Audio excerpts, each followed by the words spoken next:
Good evening. Welcome to Police Commission. Today is, that's a good question. What is actually today? Thursday, January 9th, 2025. This is our first meeting of the new year. I am Chair Jensina Hawkins, and we will start this evening with reviewing and approving the agenda. I presume everybody's had an opportunity to review it. If you would like changes made, please say so now or forever hold your peace. Peace is being held. Excellent.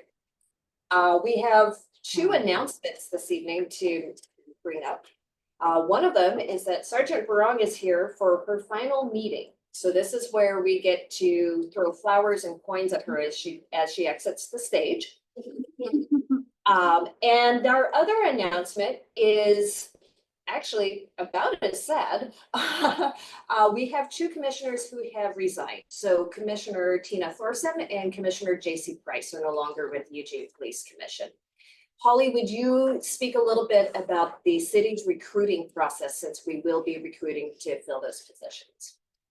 Sure. So the City of Eugene is actively recruiting right now. I believe that they have advertisements and posts on social media.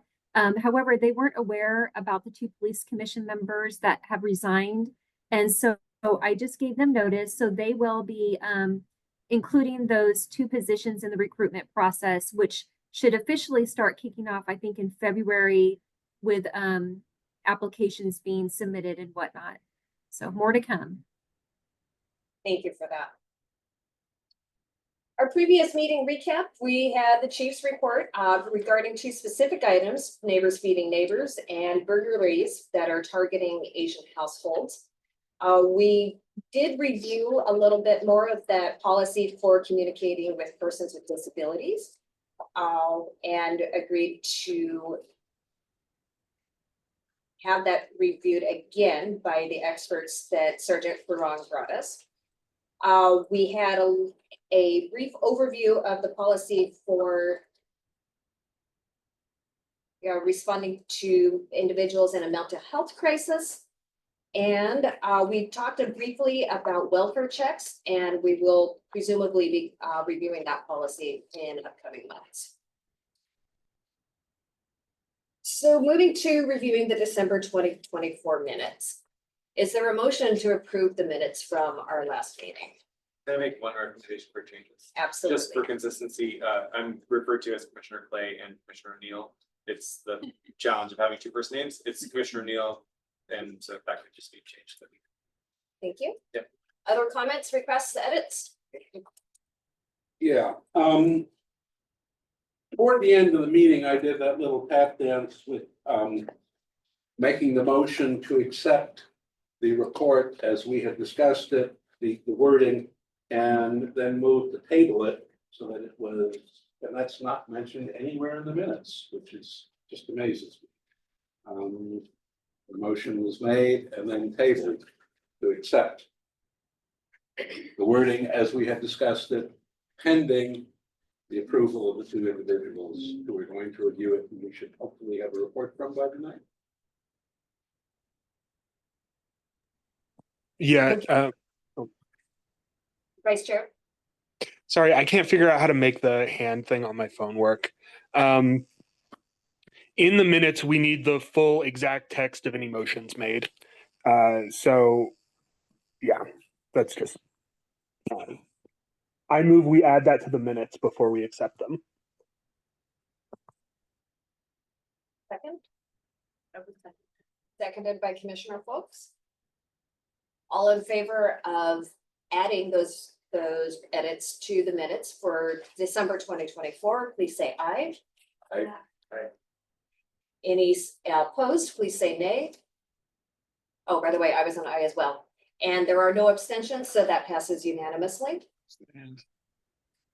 We'll move to liaison reports. I'll start with CRB since we're sitting, but somebody's, nope, nobody did. Okay. Oh, Commissioner Parham, were you saying something? I said abstain from the vote. Thank you. Commissioner Parham abstained, but it's no longer a unanimous vote for the minutes.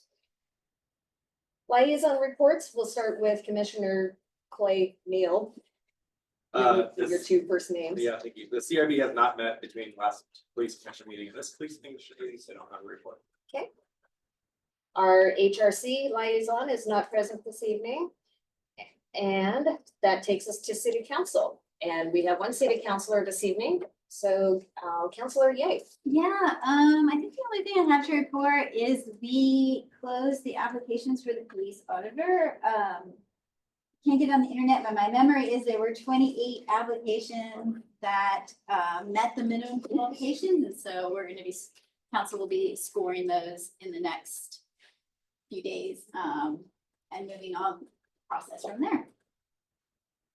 What is the time frame that the city of Eugene is considering for a hire? You know, we're hoping spring. Like, the person we have now is available for a little while, but not forever, so, yeah. But we've also acknowledged that we may need to bring in someone else to fill a little bit of a gap, depending on whoever we chooses, availability, there's a lot of factors. Thank you, Councilor. We'll move to commissioner comments, and I'll start with Vice Chair Shivers. Thank you. Yeah, I just wanted to apologize to everybody because I'm not going to be able to stay for the whole meeting, and I am currently out of town. There's been a medical thing in my family, so thank you all for your patience and doing all this work that I am ducking out on tonight. As always, no apologies necessary, Vice Chair. Commissioner Parham. Yeah, so what is courage and what is culture? And what type of worlds do we hope to build and live in within Eugene? What type of legacy do we want to leave for our children? When you put your kids to sleep tonight and you look your children in the face, what do you want them to think of you? You see, the thing is, no matter how conservative or old-fashioned your views are, your kids are going to outgrow their views, your views. And what are they going to think of you then? What will they think of the inability to act with your complacency? These are rhetorical questions. However, what is not rhetorical is what happened to an unarmed, non-combative person of color last week. What is not rhetorical was the department's interesting press release that came out regarding what happened to this non-combative, unarmed person of color. What's not rhetorical is the need for appropriate and reasonable force. If someone doesn't want to cooperate, but they're not being combative and don't appear to be a threat to an officer's safety, what is a reasonable response? Is tasing someone and pepper spraying them in a confined space after they stated that they had a heart condition appropriate for an alleged DUI, cite, and release? What's not rhetorical is the fact that around 7 houses of the Asian community have recently been broken into, an issue that sees these citizens of Eugene becoming the victims of multi-state crime rings that target Asian households for home invasion robberies. What's the appropriate response? And what has the police done so far to protect this vulnerable population? Who's the detective assigned to the cases? What type of preventive policing and community engagement is currently being undertaken by the Eugene Police Department? Thank you. Thank you, Commissioner Parham. To one of those points, I will actually mention that next week on Thursday evening will be an AAPI, an Asian American Pacific Islander Public Safety Forum that several of the Asian leaders in town are putting together. Chief Skinner from EPD and Chief Shearer from SPD in Springfield have agreed to be panelists. We will also have representative there from Oregon Department of Justice, hopefully to get answers to questions such as you brought up, Commissioner Parham. Commissioner Folks? No comments. Thank you. Commissioner Beatty? Nothing. For real? Okay. Councilor Ye? No additional comments. Commissioner Lyman? Thank you, Chair. Well, for sure, my thoughts are with the folks in Los Angeles County.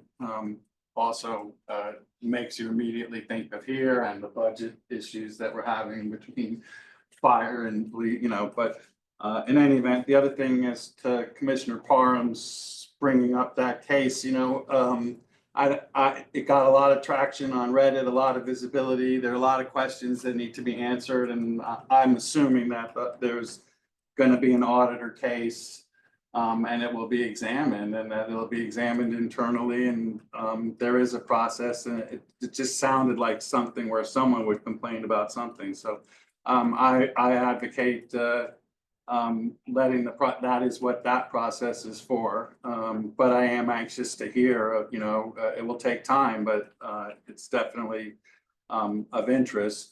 And I'm fortunate, and there was a report that the chief did try to share with us at the last meeting, what was going on with those burglaries, and that was appreciated, and I'm happy to hear that there's more information coming, so that's it, thank you. Thank you. I have no commissioner comments at this time, since I actually was saving mine for what Commissioner Parham brought up. That takes us into the chief's report, followed by an update on the cultural audit, both of which are on Chief Skinner, who is joining us remotely this evening. Yeah, thanks for having me. Can everybody hear me okay? We sure can, Chief. Thank you. Okay, perfect. Yeah, I mean, I always think about my police or my chief's comments, and then when we have a comment made like Commissioner Parham, it has a tendency to take me off into a couple of different areas, because I always feel compelled that when a statement's made, that I need to at least provide some comments to that, as opposed to that just being the last statement that people hear. A couple of things. At the last meeting, we did talk about the AAPI burglaries and the types of efforts that we're making around this organized crime ring that has been throughout the nation, targeting known wealthy individuals, whether Asian or other ethnicity. We're seeing this be a trend around the country. And most recently, in the not so recent past, we have arrested as many as 6 of these individuals up from Colombia into as a part of this ring. And so the DA's office has, right, wrong, or indifferent, has chosen to do a variety of things with charging those people. And so we feel really good about the investigative techniques that we have around this, and the fact that we are, I don't want to share too much, but we are heavily involved with lots of intelligence, and we're feeling really good about our position to eradicate this from the community. So, I'm always going to take some level of exception to the notion that we're doing nothing, because I think this community deserves for us to be fully engaged. With regards to the January 1st incident of the DUI arrest that was made, there's a ton of information, as you can imagine. We've got more body cam than we know what to do with on this, that clearly articulates and shows and depicts the stop and subsequent force response that we utilized. And the one thing that sometimes we forget when we think about these incidents, that I'd like this commission to know, and anybody that's listening to know, is that that individual, Mr. McWilliams, has a due process right. And part of that due process right is for us not to legislate this in the media and immediately blast out a bunch of body cam and other information that would make it challenging for Mr. McWilliams to get a fair trial for this particular DUI arrest. And so the auditor's office has looked at this. It's squarely in his office, and they're taking a look at this. And if there are things that need to be addressed, policy violations, if they're up to and including the force that was used, then that system is in place to be able to hold us as an organization accountable. So just want to reassure people that none of these things go without a fairly deep and scrutinized look at what we're doing. And so we're continuing to do that. As far as other chiefs report would be, it's the holiday. It was the holiday season since our last meeting. Things have been pretty much slow. Council's been on break. There has not been any hiring. It's just the holidays are just a really slow time with respect to administrative function of the organization. We've had a variety of really good cases that we've made, and some really good arrests that we've made through the use of street crimes. We continue to sing the praises of the community safety payroll tax and what that brings to this community is in the way of added capacity with our CSOs, community service officers, our street crimes professionals that are doing this work. We've been asked by outside jurisdictions to assist in some fairly high profile arrests of some wanted fugitives from other areas. And so, the police work continues to go on. We're getting ready to go to graduation next Friday at the police academy for 9 new police officers that are graduating next Friday. We've got as many as 6 or 7 right now in pre-academy that will be going to the academy next month. And so the machine just keeps turning with regards to hiring. Same in dispatch, trying to get dispatchers hired, and we have several in background, so that our numbers are starting to look better, both within the police department as well as within dispatch. So we're very encouraged about that. So that's pretty much my chief's report, and I'm wondering if it's would be appropriate just for me to roll into the. But we actually have a hand up, so Commissioner Parham. You might not be able to really get into this right now, Chief, but I'm just curious what leads you to believe that it is the Colombian ring that's been targeting wealthy folks and not the actual West Coast ring that has been seen in Oakland that was very much not Colombian, that were perpetrating those crimes. Well, because we actually arrested them and identified them that they were an organized group of individuals that were up from Colombia. So I'm not sure that's been the information they've given us and the intelligence that we have. And so that's the piece of that, whether they're associated with. Now there's 2 waves of these burglaries. There was an early wave of burglaries, which we made these arrests on, and then there was a second wave of burglaries. And so whether they're associated with the second wave or not, we are dangerously close to being able to either determine that, or I just don't want to say too much, because we're right in the middle of a really deep investigation that's got a lot of momentum. And so it may be a separate group, it may be tangentially connected, but we definitely have identified this first group, and they've been through the criminal justice system and the DA's office, and in some respects chose to charge, and in other respects chose not to charge some individuals. So, we'll continue to work with them. Am I able to ask if the first wave of burglaries involved members of the Asian community? The first wave of burglaries is, my understanding, did involve some members of the Asian community.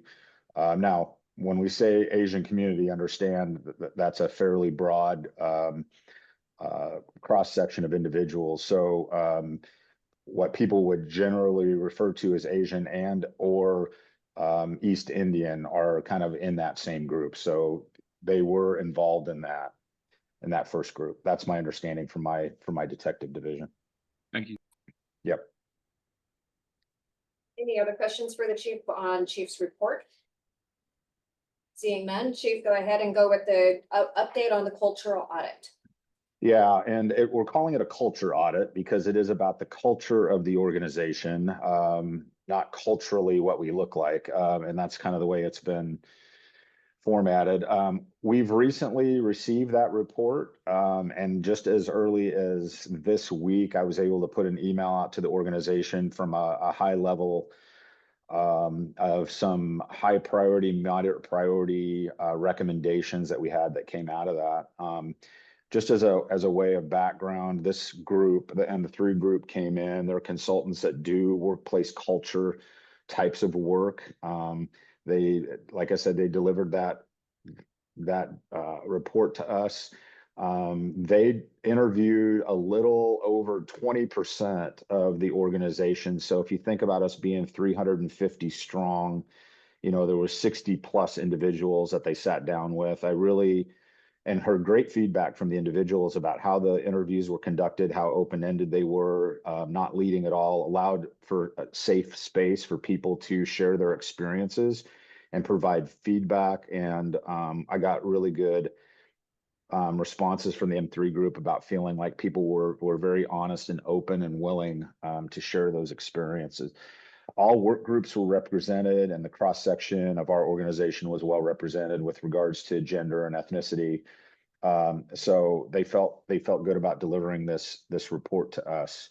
The summary, and again, it's high level, but the summary hit two areas, one of high priority, one of moderate priority. Some of this is not going to be shocking at all for the commission because it's some of the stuff that we've talked about, and maybe even some levels of frustration by the commission around the fact that the department hasn't moved a little quicker in some areas. And so this will sound familiar, but some of the high priority areas were performance evaluation and promotional performance reviews.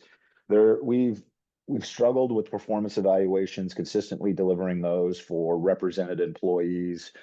And that'll be something that we would need to do in concert and collaboration with the union to be able to do that. And maybe more importantly is the promotional performance reviews, which happens not only during promotions, but also ad hoc assignments where it's kind of a performance review of an individual that is applied for promotion or an ad hoc assignment to do kind of a spot check of how they're performing and how they're kind of showing up in the organization and how people are perceiving them.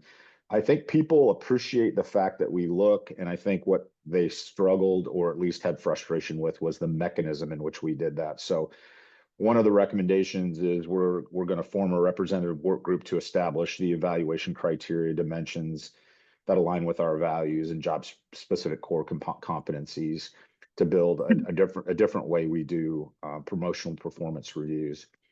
Another high priority evaluation or a high priority recommendation, sorry, was more employee and leadership development. Interviewed employees expressed frustration at the lack of structured development opportunities. And so one of the recommendations is to establish a formal employee development and leadership program within the organization, managed by the Office of the Chief, that gave people kind of a pathway to upward mobility and lateral mobility from a leadership perspective. And then, of course, the last one, which again won't be a shock to you, is workplace interpersonal behavior. The M3 group found no evidence of pervasive cultural misconduct by or EEOC, which is equal employment opportunity violations in the aging. However, they did raise concerns about delays in resolving serious misconduct cases, stalled after efforts to address negative interpersonal behavior. So we need to work on that. And then we have a first line supervisors reported kind of unclear guidance and adequate training on how to manage microaggressions within the organization and inappropriate workplace interactions.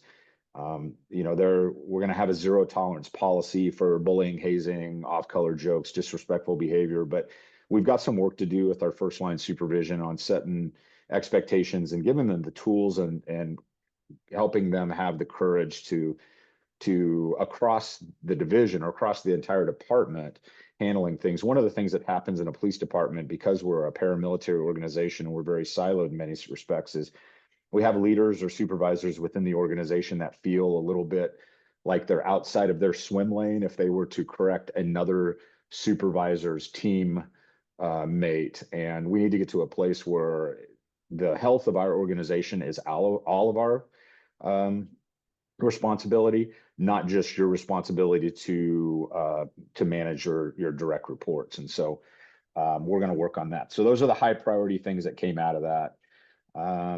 4 moderate priority things that we will build a work plan around is communication and leadership visibility. We need to, according to the interviewees, we need to communicate a little bit better, a little more input from upper management on decisions and why certain decisions were made. That didn't shock me at all. Every agency I've ever been with, especially the size we are, is we never seem to be able to communicate enough. And so we need to work a little bit there. And then just an overall expression of wanting to see us more often, which it can be challenging, right? I mean, you're a big organization with big jobs at the top, and people come to me all the time and say, Chief, we want you to come do X, Y, and Z more often. We want to see you more often. And I have to blend that with the other stuff that's in my job. And so I'm going to find ways that we can be more engaged and be seen a little bit more. So that's of moderate priority. Another thing that came up was the feeling of non-inclusion of professional staff. Again, this is not uncommon for a police department that's in a paramilitary organization, that you have sworn personnel and our professional staff personnel and feeling a little excluded or feeling like they don't get kind of the TLC that they deserve just because we're so focused on the work of policing. And so we're going to focus on a recommendation around inclusion and visibility of leadership within professional staff units. We've done a couple of things that I think has really helped most recently with having some sworn managers more integrated with professional staff, keeping them more connected to kind of what I would say is the kind of the heartbeat and the backbone of every police department is its sworn staff, more specifically its patrol staff. And so anytime you feel disconnected from that, you feel like you're left out a little bit. So we need to work on that. Recruiting and hiring, some next recommendation was around recruiting and hiring. There is some participants felt like they could be more involved in the recruiting and hiring process. They need to develop ways for full-time employees to participate in recruiting and hiring processes, explore that option to incentivize recruiting efforts among current employees. And then the last one in this is focus on critical areas. Patrol and communications express high level of fatigue due to significant understaffing. So staffing became an issue again and again. And as you know, we've been working a ton on that and trying to get our staffing levels up. But there's a significant amount of stress. I had an opportunity to have coffee, tea with Commissioner Rady talking about wellness and what it is that creates stress within the organization and fatigue within the organization. And this shows up again around staffing numbers and just the amount of stress that is on an employee when you're asked to work a ton of overtime to be able to kind of keep the trains running on time. So those are the things that came out of our culture audit. I'm going to be meeting with senior staff over the next month to do our 2025 strategic plan, our goals for 2025, our work plan. This will be a part of that, as well as other things that are kind of on our mind through 2025. We've already got several groups engaged in this discussion. One of those groups is our women's group, who is being led by Dr. Clary Boos, and has a really, really good robust membership of our female employees, both sworn and professional staff. Right now, they're taking on some recommendations around the performance review process, and so they're getting to work on some of those things. So we already have jump started a few of these things that we knew might show up, so I'm pleased with that. But that is essentially the high level recommendations from that M3 group. Vice Chair Shivers. Yeah, thank you. So, Chief, I have two mostly comments, one question. The first comment is that understaffing is a huge problem that doesn't just affect officers. It also affects the results that they serve in our community.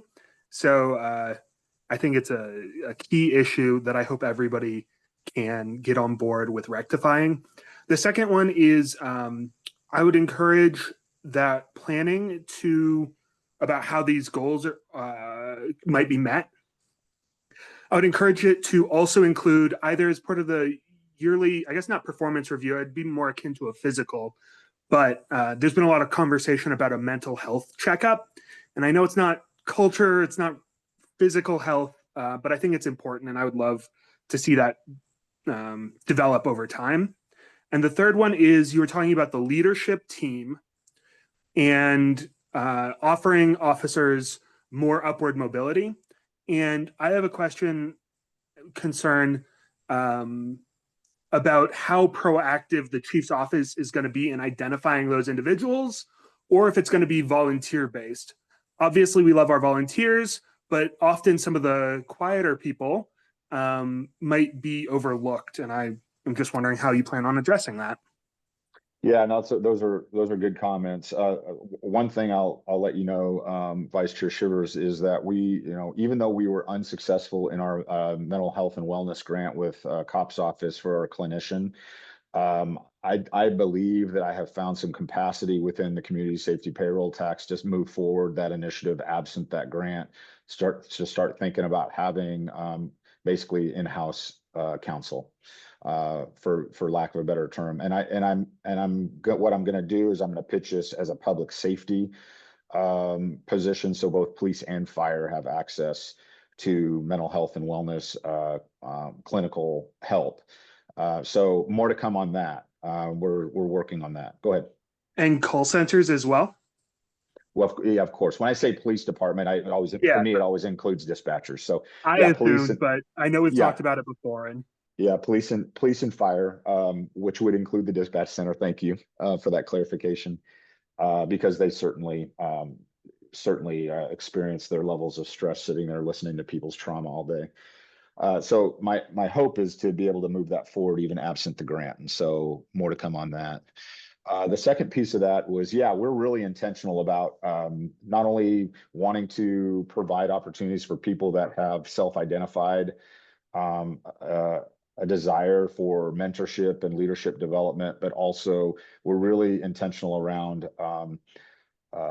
having our supervisors identify those individuals that would be would benefit from that, and having those conversations. Like anything, though, it's only really effective if somebody wants to be engaged and wants to accept that type of mentoring. But our department, and you know this because you've been with us for a long time, our department is so young right now. I mean, I don't anecdotally, I bet over half of our patrol force is under 5 years of service. And so with that, it can be scary, right? We got a lot of really young cops out there doing really dangerous work. The auditor talks about this all the time. We're going to make young mistakes. Any young teams are going to make mistakes. And I've been really proud of these youngsters for a lot of the work that they've been doing. With that is so many of them only see themselves as just police officers right now and just trying to learn this job. They haven't even contemplated what their career looks like around leadership. So we're constantly trying to be at the ready for those folks that are come to us and say, I think I'm ready, and be open to the conversation in the event that we see something in them that we want to develop. We're very intentional about making sure we communicate that. thank you. Steve, can I get you to either repeat or clarify a statement for me? At the beginning, you said that you had just received the report and that there would be an email sent. I'm not clear on who the email is coming from or who it's going to. The email was sent to my department because I felt like it was important for them to see it before I talked about it tonight. So the email that I sent was to my team, my EPD, all department. Thank you. And will the police commission have access to that report? No, you will not. Commissioner Rady? Yes, will we have access to an executive summary of that report? Yes, you will. Any idea of timeline? I'm going to have to build it because it didn't come with an executive summary. So I'm going to have to distill and one of the things that's really important to me, and this is not meant to be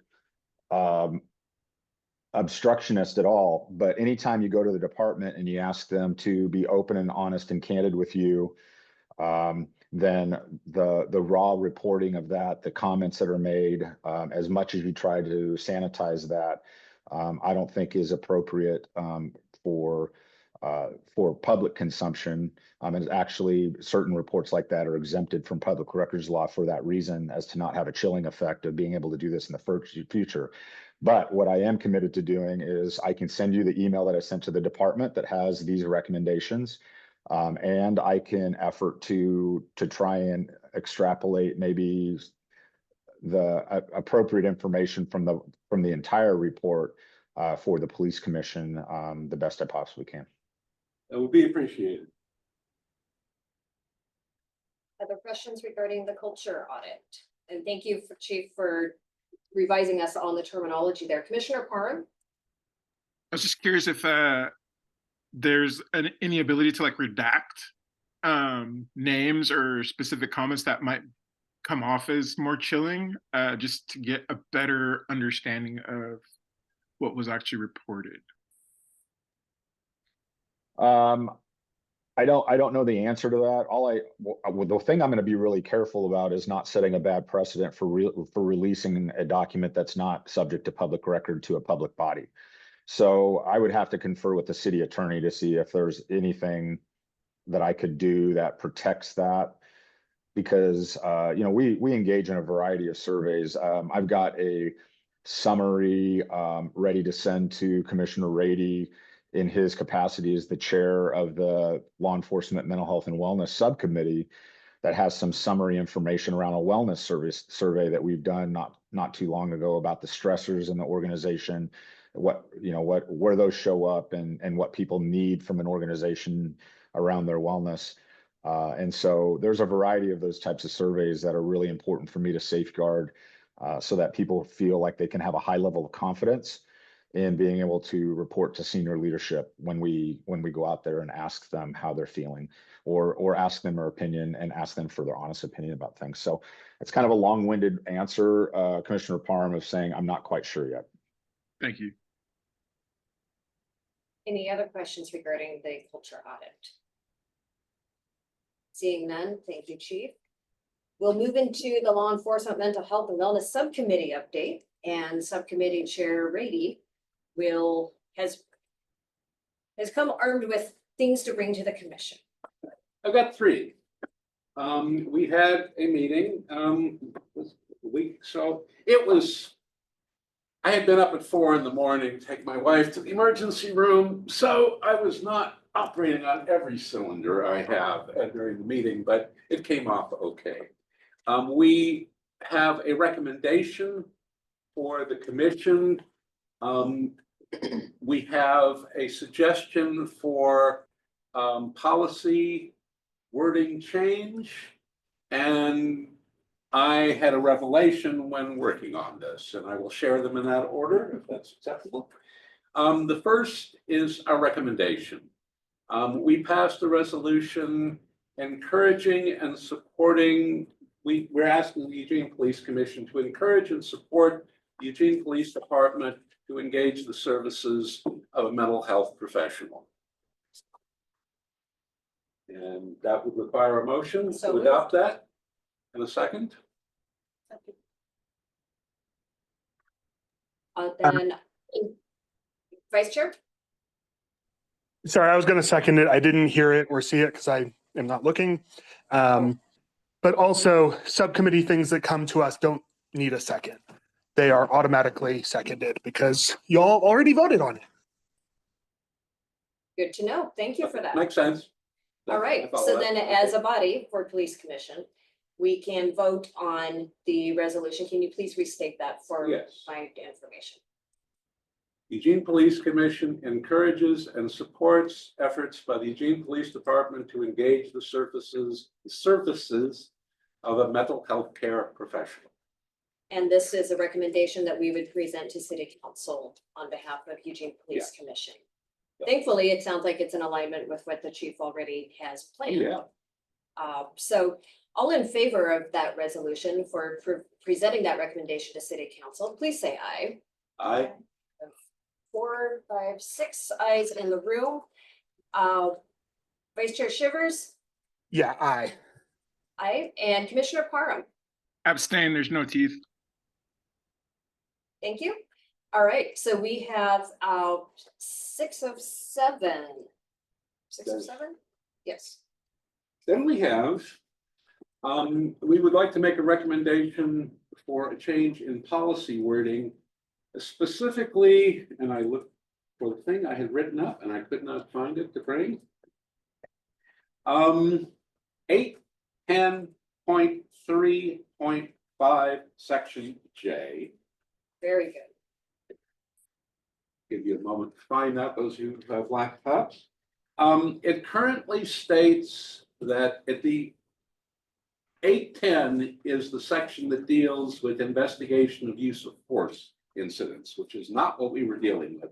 But it was the only place that we found in policy that relates to this, which is it relates to state law that provides for 2 visits to a mental health care professional for an officer following within 6 months of a critical incident. One of the visits being mandated, the other being optional, but in either case, the tab will be picked up by the department. We would like to amend that so that it reads, and I know I sent someone this wording, but I can't remember who. That the first visit shall be within 2 weeks of the critical incident. And to strike the wording in the following sentence, which says, these records will be held confidential except for purposes of determining fitness for return to duty. The thinking, I can explain it. The thinking behind that is one that the 6 month and the 2 weeks is if reasonably possible. So if the officer following critical incident shall have a counseling session within 2 weeks, if possible, with a mental health care professional. That's understood in there that it's of their choosing. Can you give me the number? 810.3.5, section J. We may not be able to vote on it since we don't have it in our packet for all the commissioners to review. So we may not be able to vote on that this evening, but Chief Skinner, I would like to get your take on that recommendation as we take it into next month's meeting. Commissioner Rady and I have talked a little bit about this, and I think what I was hoping could happen out of the law enforcement, mental health and wellness subcommittee would be, you don't necessarily need to nail down the policy language.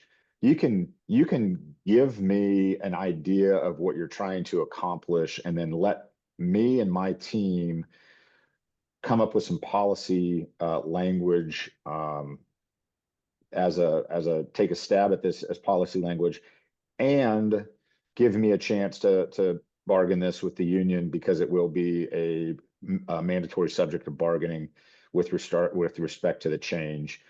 The only thing that I would say that would be an interesting discussion is, in our world and under the premise of this policy, when we say critical incident, we're talking about officer involved shooting. But the policy says critical incident.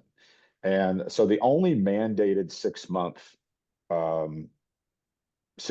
counseling, as stated now, is post officer involved shooting. There's not another, because a critical incident is hard to define because it's seen through the eyes of the beholder. This is all about Senate Bill 111. And this is what was generated through this. And so I think there's a way we can clean it up. If we're talking about getting officers to a qualified mental health counselor within 2 weeks after post shooting, then we just need to say that. Because I just think the term critical incident has become too nebulous. I mean, we go to a lot of critical incidents, quite frankly. I mean, and for us to broaden the definition of critical incident, then we're sending somebody. We're trying to figure out every 2 weeks who needs to go to a counselor because of an incident that they were struggling with. That's the whole point of having an on-site QMHP, so that we can have people be able to do those check-ins frequently and get a culture of checking in. What we're trying to solve today, or what it feels like we're trying to solve, is kind of the Senate Bill 111 stuff, which is the post shooting. That was not how I read it in the policy, but I think the point that we wanted, I'm not at all wedded to this specific language, and perfectly happy with the idea of getting involved with the department and getting language that works. We didn't have anyone at the subcommittee meeting from the department who is authorized to speak on it, who had the information to fine tune it any better. But it makes perfect sense to leave this for a future meeting, but it's out there.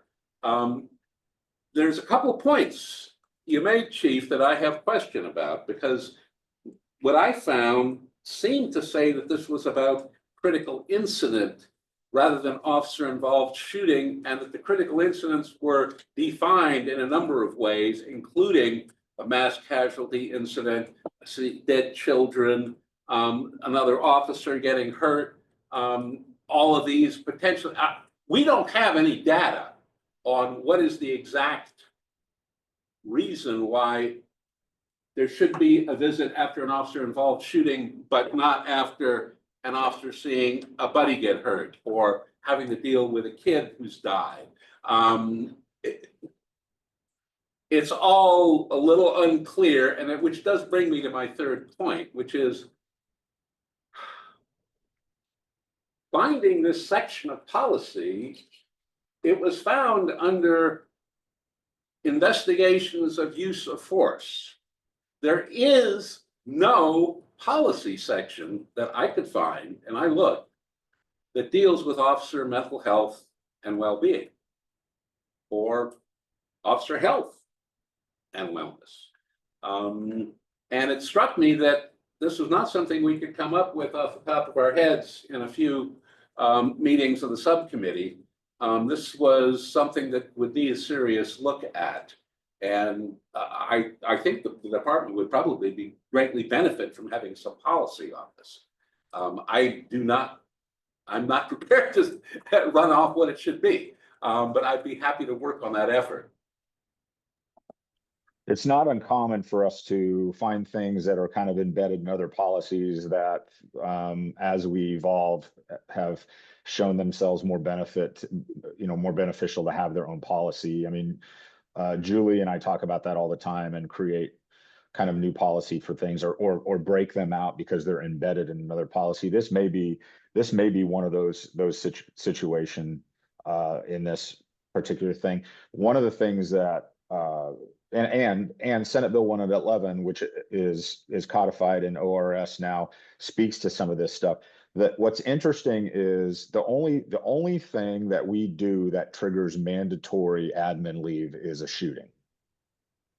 And so, and the point here, I think that the spirit of what we were trying to do is we were trying to say post shooting, during that administrative leave time away from the organization, before you came back to work, that you had your mental health check-in. That's the spirit of what many other agencies in the state are doing. There's many other quote unquote critical incidents that don't trigger administrative leave for officers. And we can talk about whether that's okay or not okay, but we could go to a horrific child abuse. And while we offer administrative leave for those people that are really, really struggling, there's nothing that automatically triggers that we're sending somebody home unless we identify somebody that is struggling with that. So in many instances, we are experiencing critical incidents, and then just hitting the road again. And so, my recollection of where we were going with this in the early stages of the mental health and wellness subcommittee was specifically around officer involved shootings. And I think that's a good place to start. And if we want to expand it from there, if it's reasonable to expand it from there, we can, but we at least should, I think, focus in on that.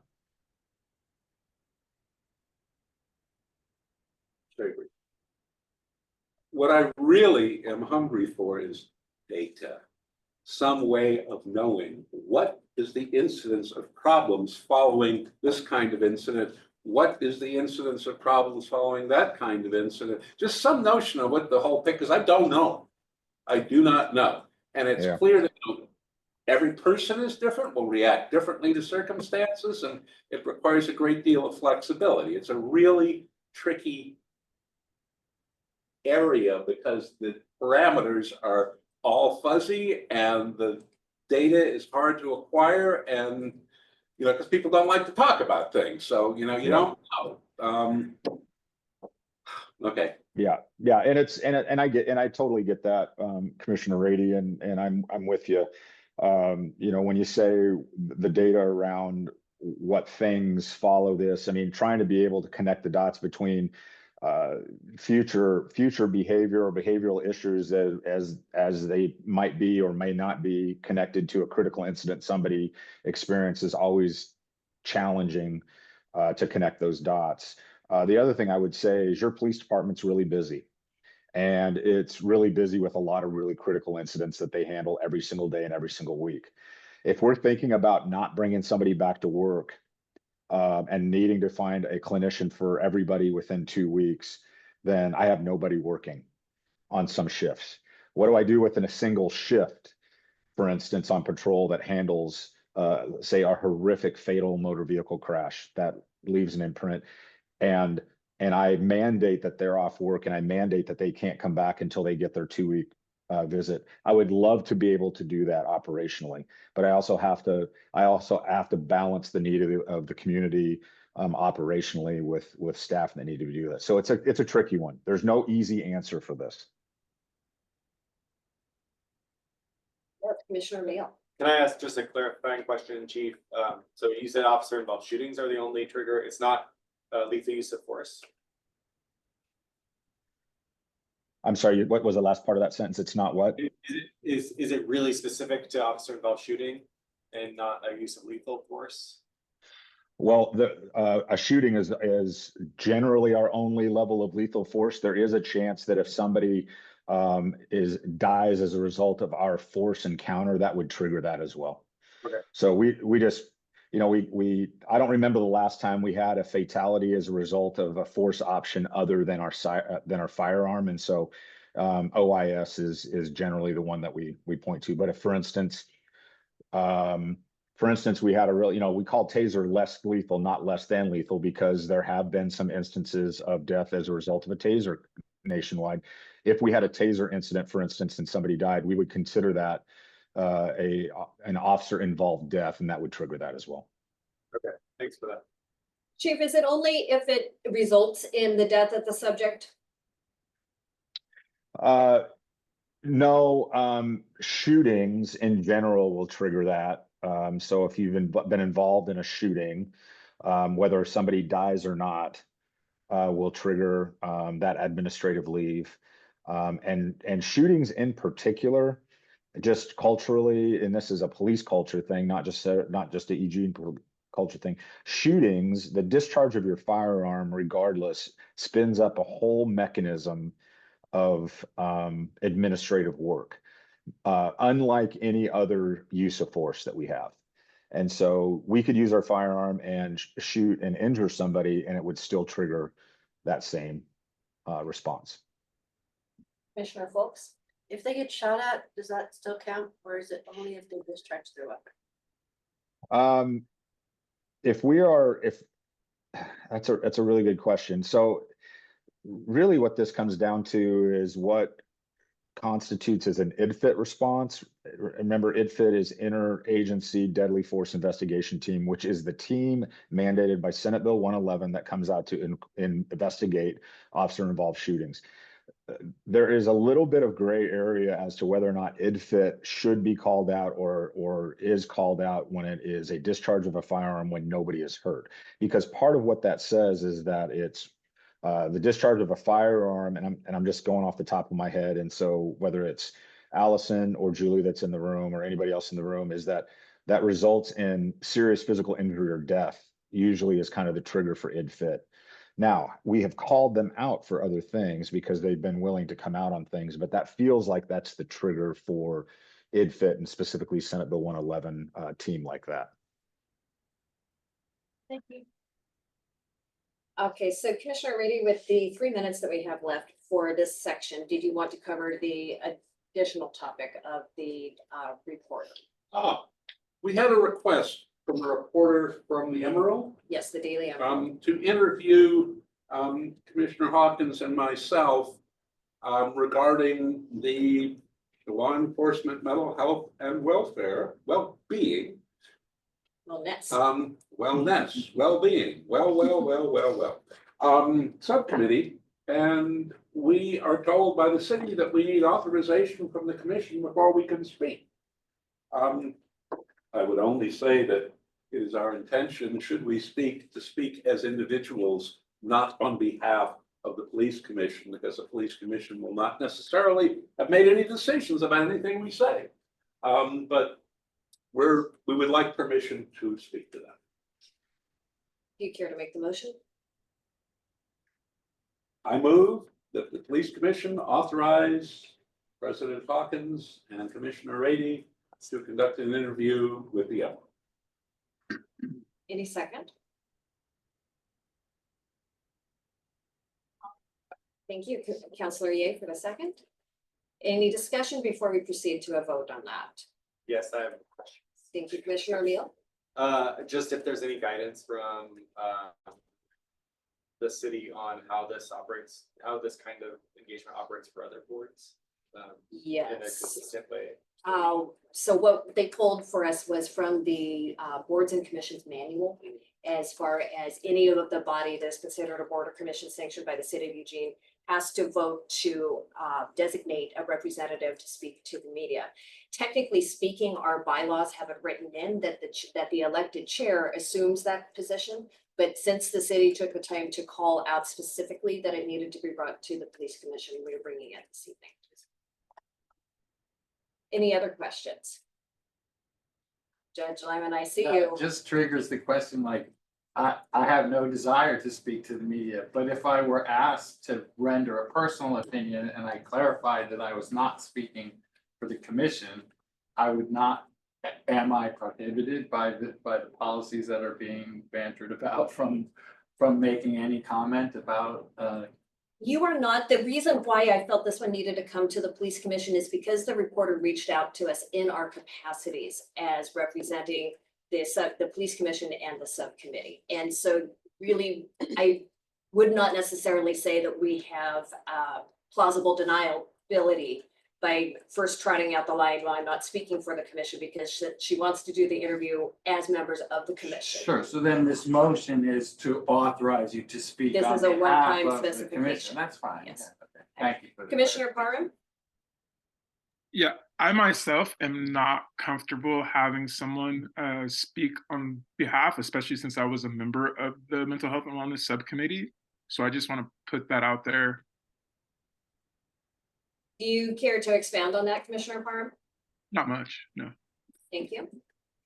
All right then, we will move to a vote on that. So all in favor of Commissioner Rady and myself, Chair Hawkins, conducting the interview with the reporter from the Daily Emerald regarding the Law Enforcement Mental Health and Wellness Subcommittee. By the way, Chief, you've gotten really good at saying that really fast. Please say aye. Oh, do you have a question? I have a question. So are you just summarizing the ideas and thoughts behind the mental health subcommittee to the daily? That is my understanding. If it proceeds beyond that or requires any interpretation, my intention as a participant is to refer them back to the meetings that are on public record. Can you say no comment? Yes, we absolutely can. All right. Our free speech is protected just as much as any other Excellent. citizens. All right, all in favor, please say aye. Aye. And we had a Commissioner Parham, are you a nay or an abstention?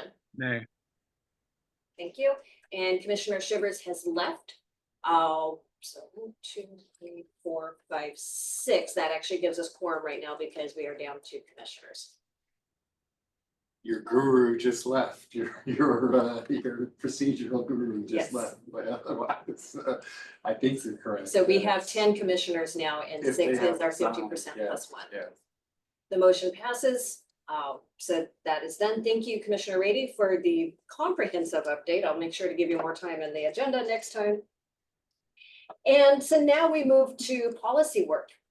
We have that we will continue our review of communications with persons with disabilities. And as Commissioner Rady, can you please restate your fancy footwork from the last meeting?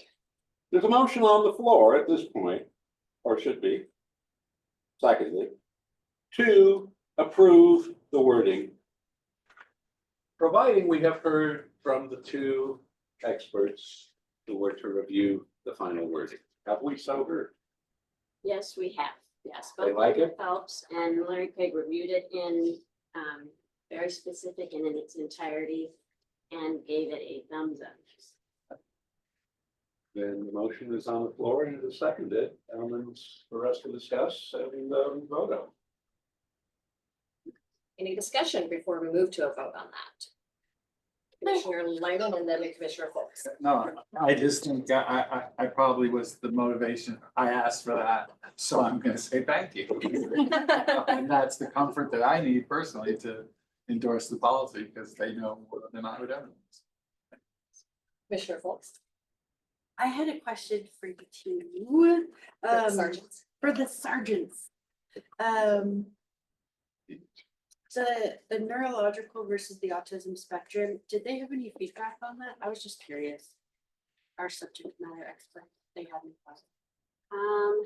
They agreed with, so LP is in the notes here on the side is actually Linda. Phillips. And so if there was any comments from her, she added them. So she agreed with the changes that you recommended.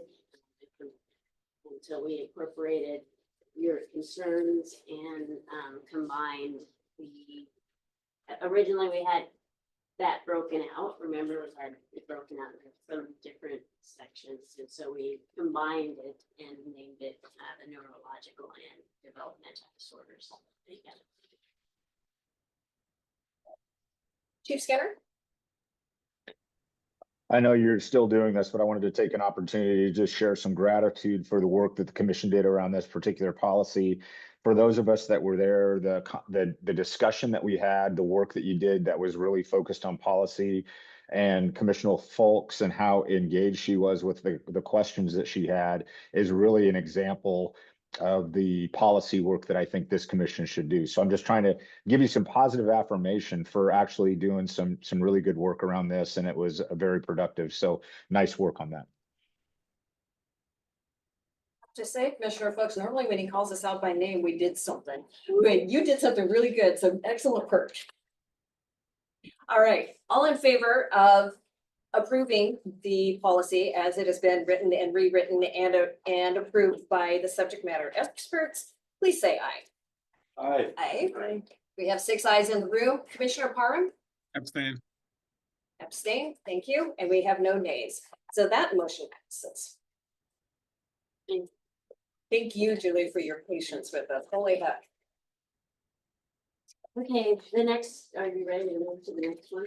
Yes, please. Okay, as you recall, in July of 2024, we reviewed strikes and labor disputes policy 313. And then it got parking lot, gets sent to the parking lot for several months while we discussed other things. And so bringing this back up to finalize, I incorporated and worked through the concerns.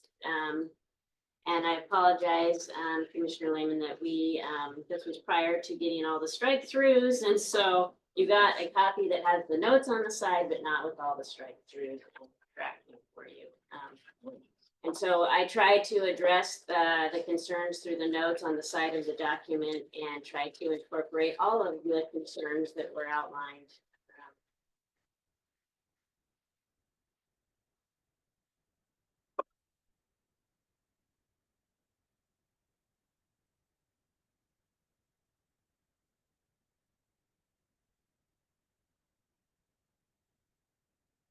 No pressure at all, but this is one thing I would like to try to finalize this policy before I leave. And this will be my last police commission meeting tonight. And so I'm not pressuring you. We could always, if you have some really extreme concerns and do not want to finalize this, Allison will be, steering the ship after this. Commissioner Lehman? So I am gonna mix fact and policy, but so we have this glaring example of a labor thing that's been going on for weeks or months or however long it's been going on with daily picketers and sometimes at specific locations and stuff. And I'm just wondering, during this real life event, have there been implications of the policy, or is there showing any shortcomings or any tools or anything that comes up from our real life, living this right now? Yeah, Chief happy- Skinner? yeah. Sorry. Commissioner Lyman, are you referring to the ongoing strike that's happening at Bigfoot Beverage? Sure, yeah. Yeah, it's the easy answer is it's not our jurisdiction. So we have not had any engagement. So I don't have any experiential. There haven't been specific pickets at stores within the city of Eugene? No? Okay. No, mostly been out there, and state police has been handling the closing of the roads, and some of the disruption on the roads is a state police jurisdiction, and then their sheriff's office jurisdiction. So The Eugene Police Department hasn't had to be engaged, to my knowledge at all. No lessons, all right, thank you. No, so no lessons. Yeah, thanks. What would be the most recent application of this policy in this town? Sergeant Barong, I'm not saying you're old, but I just Yeah. know you've been here for a Sure. minute. I will defer to Sergeant Barong because she's been here for a minute longer than I have, that's for sure. Yeah, not that I can recall in my years, in my tenure here, that I had ever responded to a strikes and labor dispute incident where it required police involvement, so. I think Commissioner Reedy? Yeah, I went up to the Bigfoot lines a couple times, and the chief described it very well as the average strike, which is to say a number of guys sitting in lawn chairs against the fence with signs stuck in the fence and a little canopy and a cooler. And a lot of cars going by waving and honking and giving the sign. The strike is enormously supported. But I asked him, the police been by? They said, no, what for? There's no laws being broken here, so there's really no need for police. And the police apparently thought the same. I will just add, however, and I need to make this point because the language is fine. I think we should approve this. This is good language. But I'll just make a prediction. Things are not getting better in this country economically.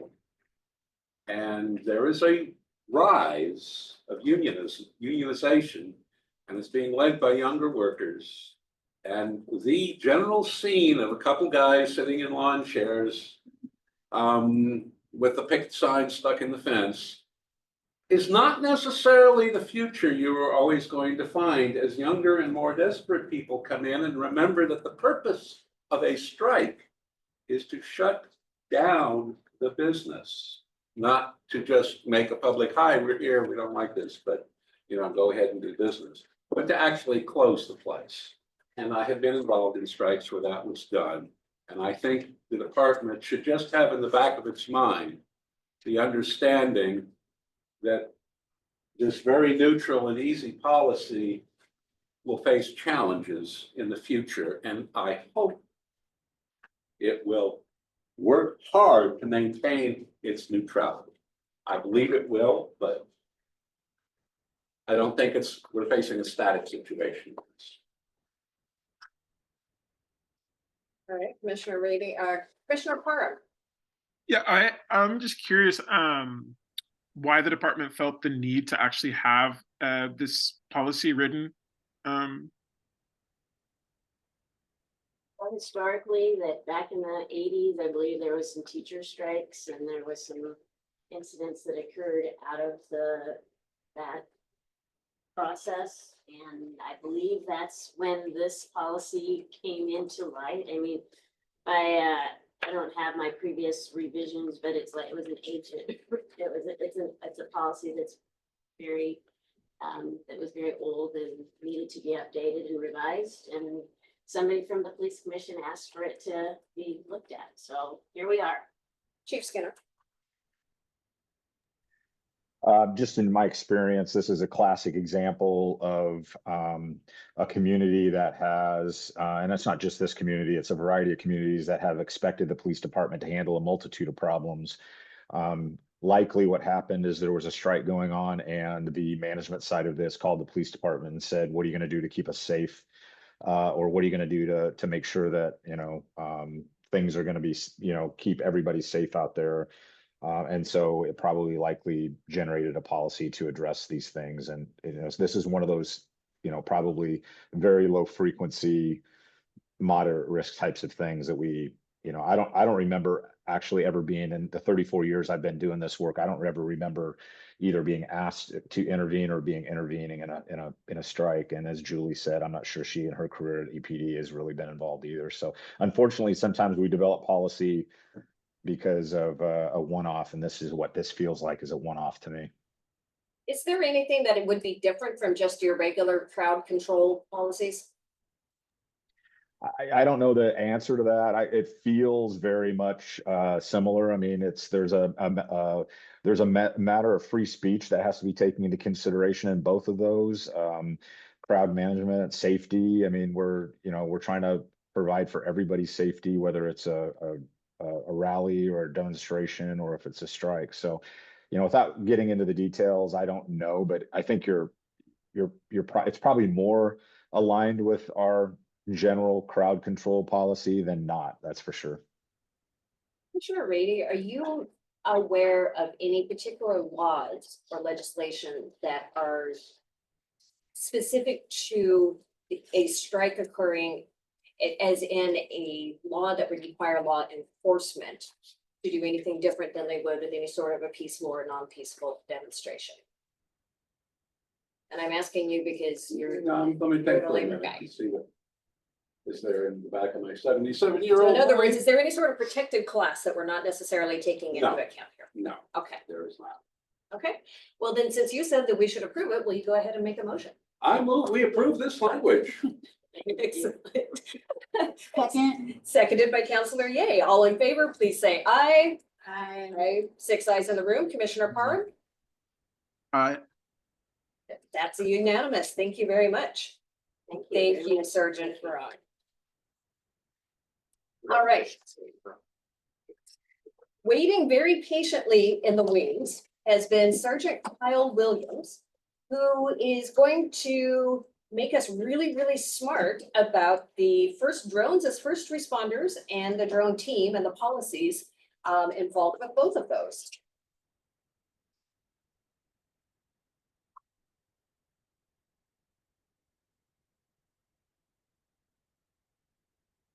Oh, there. Thank you. Good evening, Sergeant. Thank you for joining us.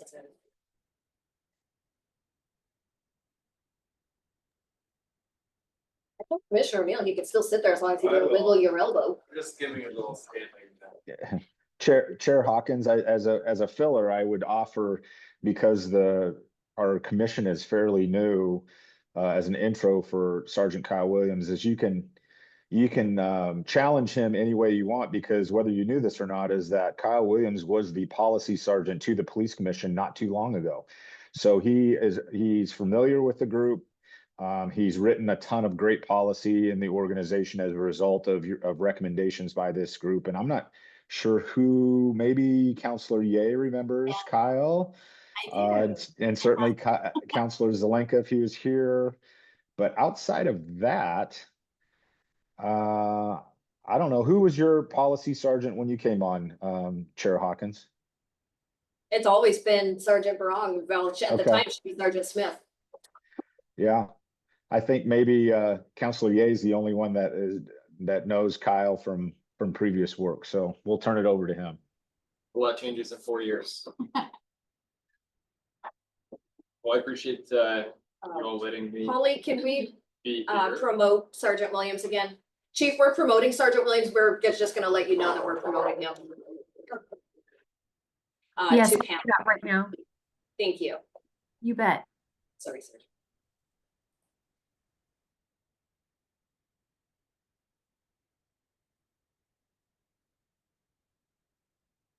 Got a PowerPoint presentation will share out, and then we'll get started here.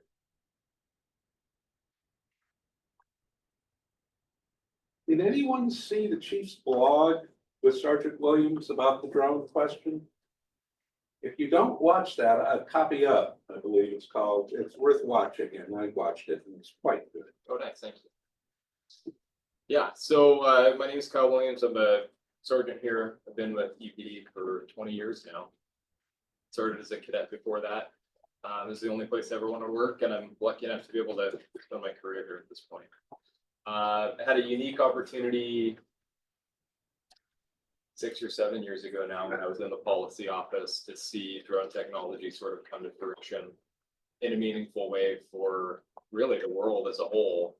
Technology came to a price point and a capability to where we really started to see a lot of value add in industries across the globe.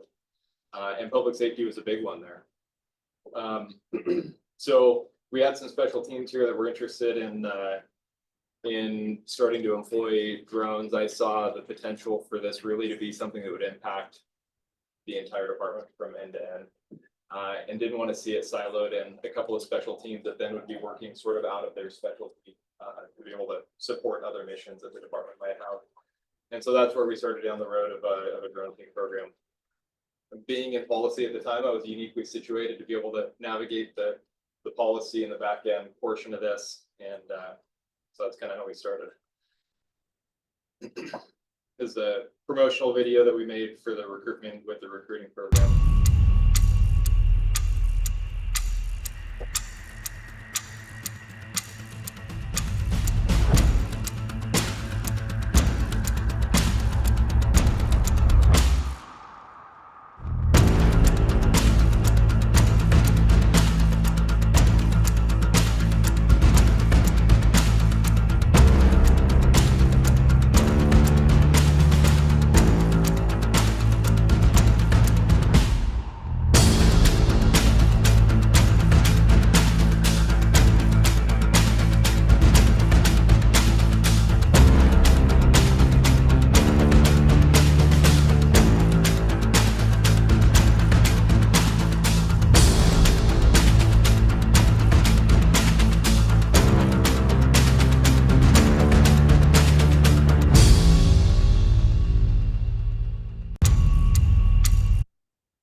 So that's how we started. Our first year, we did a pilot program. We were pretty limited in what our use could be, or the equipment we had was very limited in what it was useful for.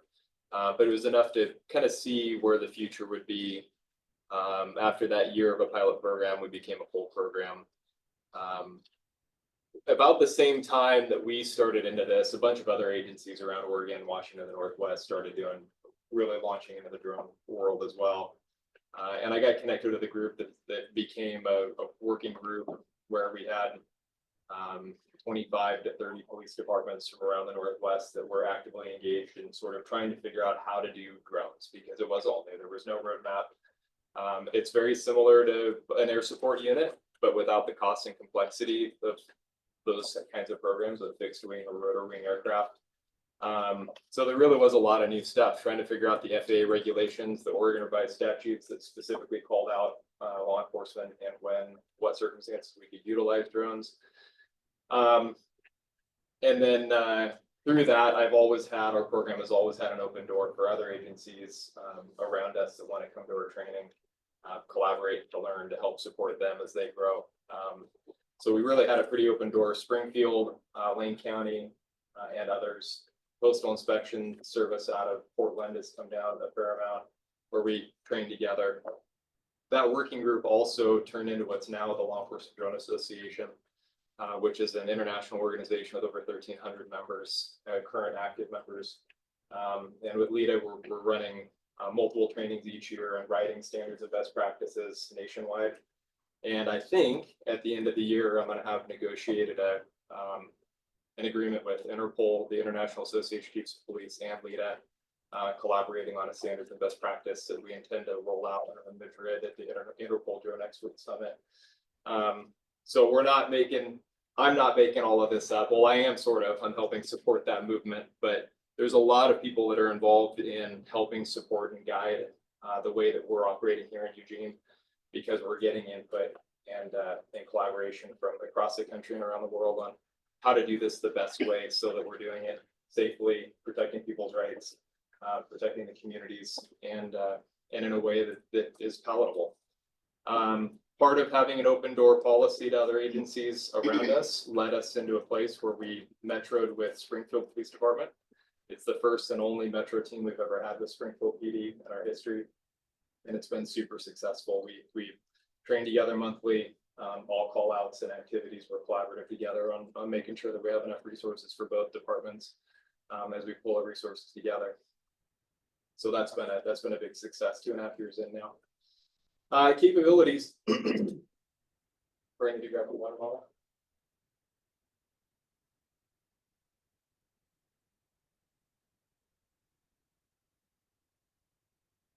So our program really started from the patrol standpoint, with officers with a drone in the car driving to a scene and putting a drone up.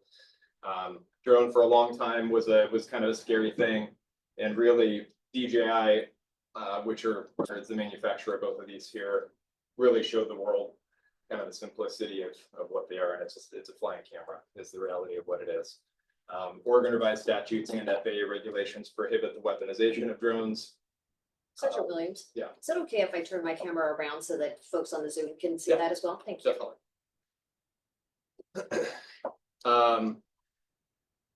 As technology progressed, we went from Overwatch drones like the bigger one here to the smaller interior drones that allow us to put a camera inside structures before we have to send people or even canines.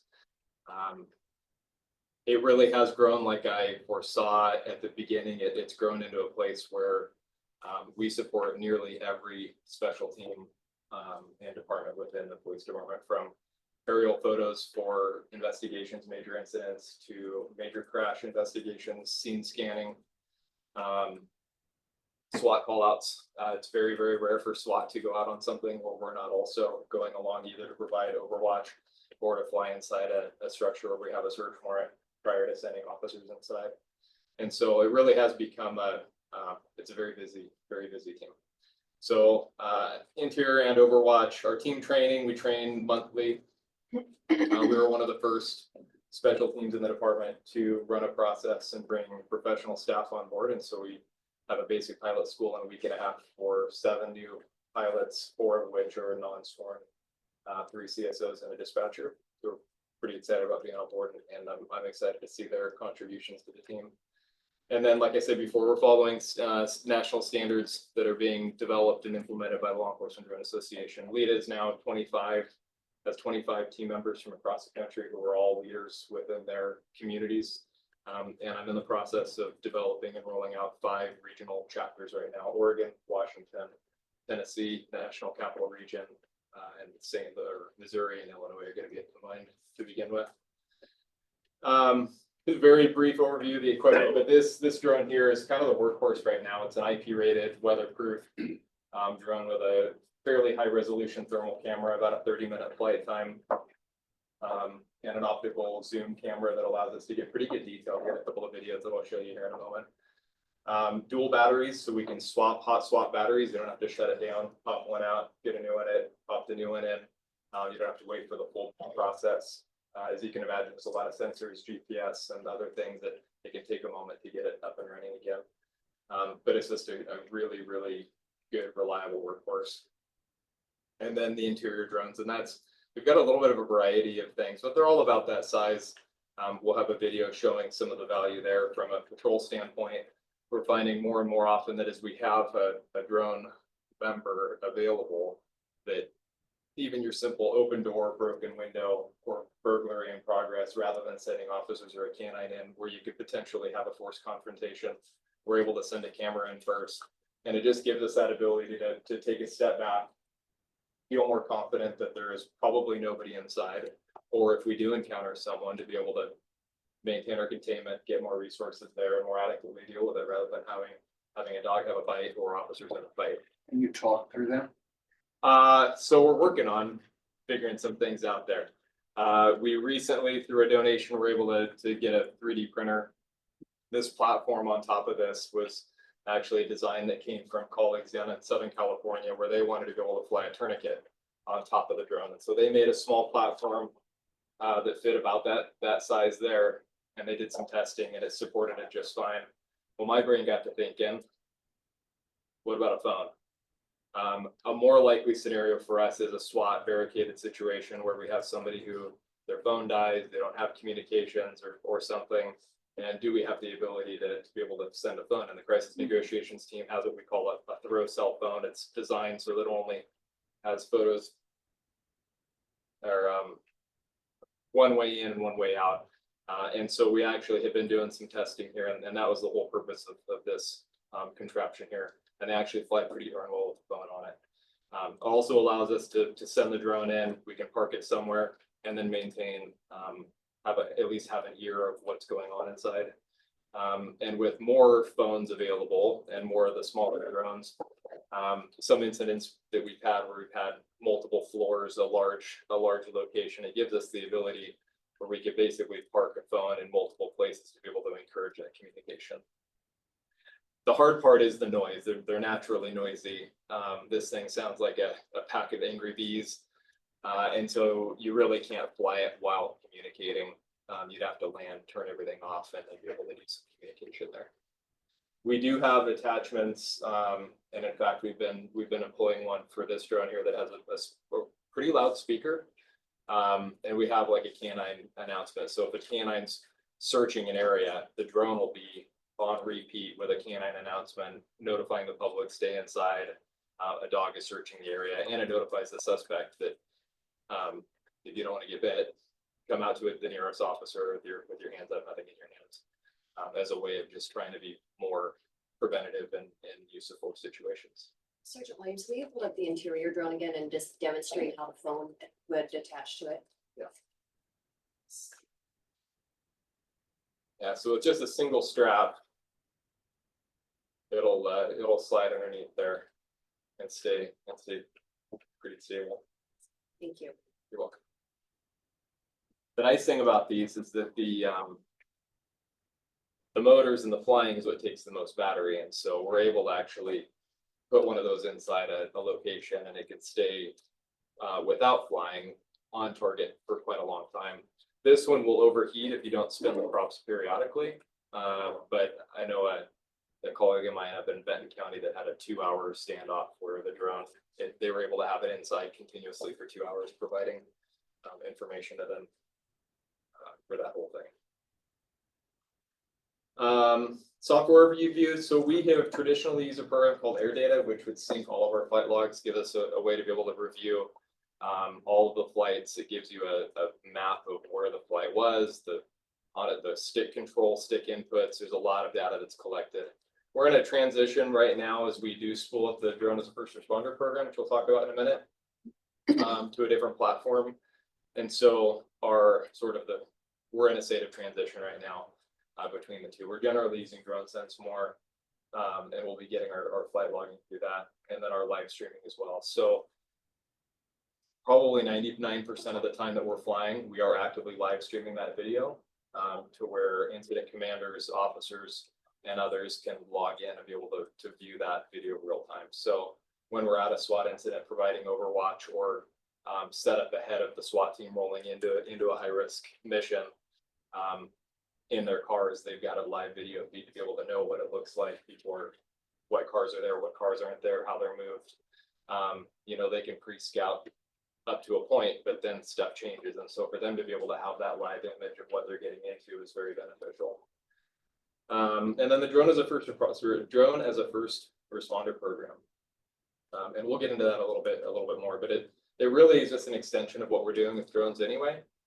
The mechanism for deploying them is different. Instead of having a car in a case or a drone in a case in a car with a 10-minute delay to drive across town to then get it out and put it up, we're remotely flying drones from here at the police department and able to push a button and send a drone much more quickly. And again, that is even one step closer to really having an air support type unit to where we're getting very early, quick information that helps inform a police response. These are the ORSs that really allow or inform our ability to fly drones as police. And the main one that we fly under on the daily is when there's probable cause to believe that the person has committed a crime, is committing a crime, or about to commit a crime. And exigent circumstances exist to make it unreasonable to obtain a warrant authorizing the use. This has also created some complications because someone who is wanted and their only interest for the police is them being wanted, means that we have to have a specific warrant to be able to utilize a drone while we try to apprehend them. Fortunately, Eugene has always been pretty forward-thinking and aggressive in our warrant searching or seeking. And it's become pretty standard practice now for our warrants to include the drone language to allow the use of this tool. But it does create one more step and one more consideration as we look at how we deploy drones. Otherwise, written consent, search and rescue operations, we have to file an affidavit with the circuit court within 48 hours of a search and rescue incident. Criminal investigations, once we begin drone operations, we have 5 days to complete whatever drone work that we want to do. And then we can fly for training purposes. So this is just a short blip about LEDA to kind of help you guys understand the scope of what that is. At LEDA, we train, we educate, and we innovate, preparing agencies nationwide for the future. With our first standards document launch and exciting partnerships underway, 2024 is set to be a landmark year. Join a community of nearly 1,000 active members globally and our leadership team of 23 industry experts from across the United States, dedicated to advancing public safety. Whether starting or enhancing your drone program, LEDA is here to guide you as we set the standards in drone operations. And then one more, this is a recap of our Boston event last year. We had a 4-day training event in Boston with 160 police officers from across the country, Canada and South Africa that came for this 4-day event.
Way to go.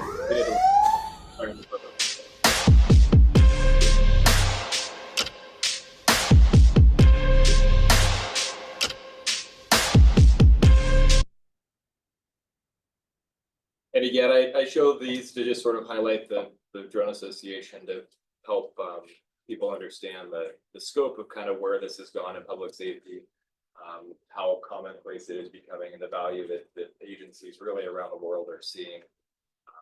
This is a technology that is just here, and it's making a massive difference in the safety to police officers and the public.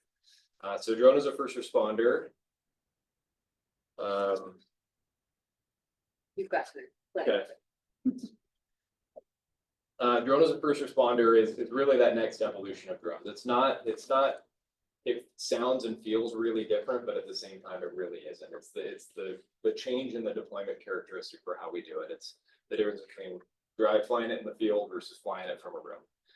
It really started in Chula Vista, California in 2018, and they have continued to lead the country. They were provided an FAA authorization as part of a test case that gave them a lot of leeway in being able to spool up their program. And one thing that I don't have here, and I should have added in, were some of the spectacular statistics that they have. They have responded over 25,000 calls for service, I think, in the 5 years that they've been up and running, with some pretty impressive numbers. And our numbers actually up to now, while we have far fewer cases, our numbers are pretty consistent. In fact, some of them are better. But essentially, it's utilizing drones to respond to in-progress calls to get there while they're still in progress. We have a software platform called Live 911 that allows our remote drone operator to be listening to 911 calls in real time. One of the delays that we've found in law enforcement is that you got somebody calls 911, the 911 call taker has to figure out the details, decide how, who, where, what, figure out what details to put in the call. That goes to the dispatcher. The dispatcher, who has 100 other things going on, has to read the call, evaluate it. One thing that I have learned through Live 911 is that our department is really, really, really fast at getting really high priority stuff pushed out. It's that mid high priority stuff that, as it kind of goes into the high priority of what we deal with all the time anyway, those things are the ones where the live 911 can really get us an edge. And then as soon as we have probable cause that a crime is being committed, has just been committed, and there's exigency because clearly we can't get a warrant in that period of time, you can plug in an address and launch a drone remotely. So we have 2 sites right now, the Epoa Terrace. We have 2 fully self-contained drone docks, and on top of Mid Valley Glass and Millwork out in West Eugene, 2 fully self-contained drone docks. So it's a clamshell box that opens up with a drone smaller than this, but similar-ish capabilities. Box opens up, the drone takes off, runs a mission, comes back, lands automatically, and then charges itself inside the box. The program is funded by the Community Safety Payroll Tax. Feel very fortunate that we have that as an option to be able to help provide this service. 2 great partnerships with the Epoa Terrace Manor Management, and then the owner and all the staff at Mid Valley Glass have been very, very supportive. We are operating under an approved first responder beyond visual line of sight certificate of authorization from the FAA. What that allows us, which is was a new change for the FAA, they are a very slow moving organization, especially when it comes to safety concerns. What this allows us is to use visual enhancement aids, binoculars, to be able to clear the visual volume of the sky a much longer distance than what we've had in the past. So we do currently have to have a visual observer. We're putting a person on top of the Epoa Terrace. When we launch the drone out on the west side of town, they have to go out and clear the sky and make sure that there are no aircrafts. We all do know that if there was actually an aircraft flying at 300 feet above the city, there's a lot of other problems happening, but it's an abundance of caution. It is very possible within the next couple of months that we could have a full beyond visual line of sight waiver. We're initiating the process to submit for that waiver. That'll restrict us to a 200-foot maximum altitude, which is actually kind of low given our terrain and trees and things. So we'll need to be pretty cautious about safety, about how we geofence the areas and make sure that altitude is safe. But removing that rooftop person is a huge component to adding more ships and making this more agreeable. The other thing that we're looking is the Metro team partnership with Springfield. Is that in a perfect world with coverage areas covered, one officer or one staff person can really provide this service to all of Eugene and Springfield simultaneously. And the value add that both communities get by being able to share and collaborate on this program is pretty big. And so we're working towards hoping we'll get there. Our control center is upstairs, and I've got a picture here. Here's a video of one of the docks opening. I'm trying to get you a task and still fly out that way. There's about 80 pounds.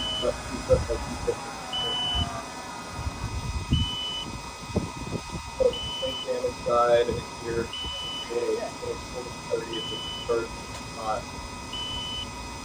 Battery will. Yeah, they quick takeoff. Pretty cool.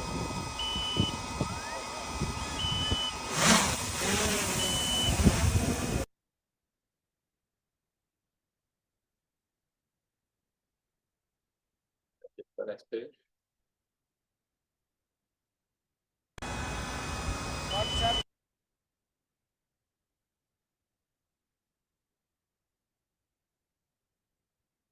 That's just one of the cameras. Of course, I had a bad connection when I made this video recording. Normally that's a more clear picture. But that's the dock opening up, of course. And a pretty beautiful day. It's sunny though.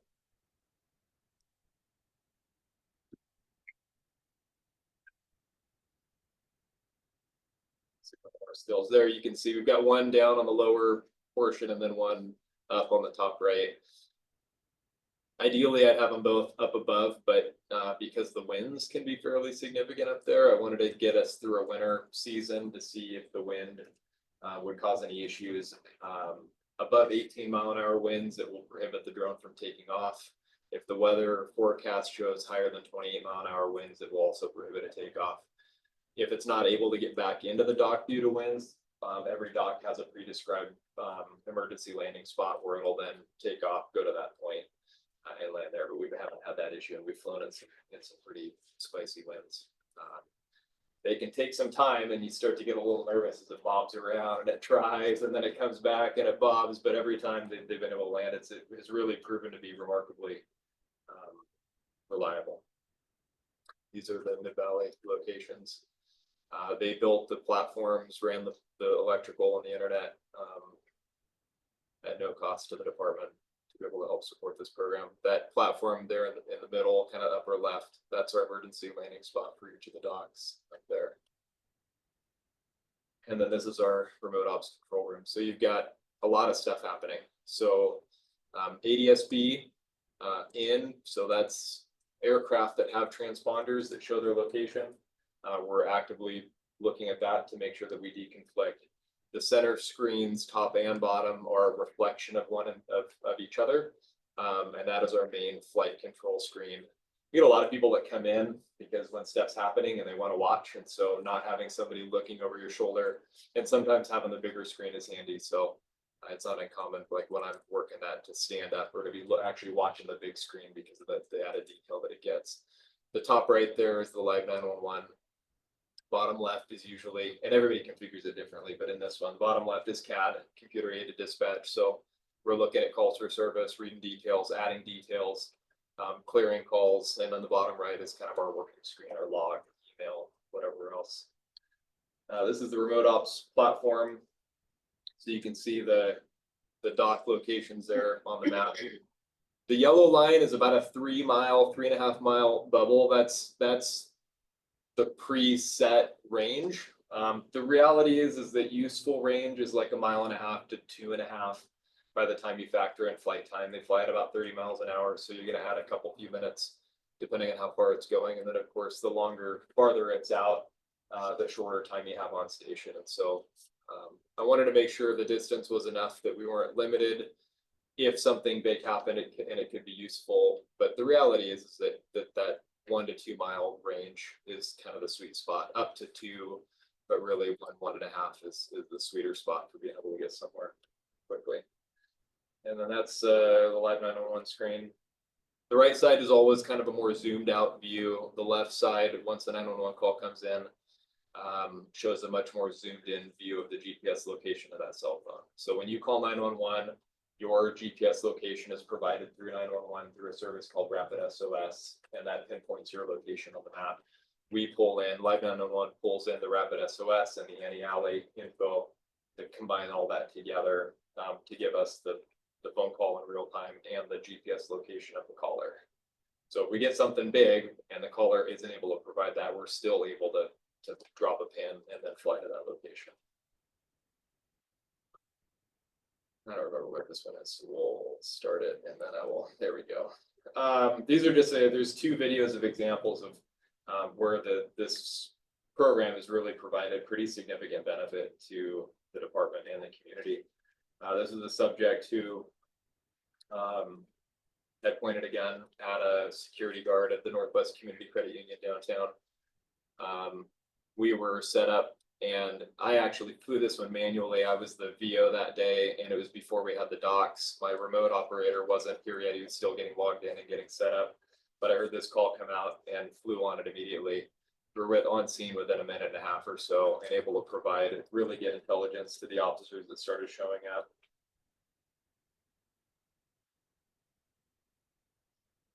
So you can see him fidgeting around with things, pretty clearly what looks like a gun. Like it does legit look like a gun.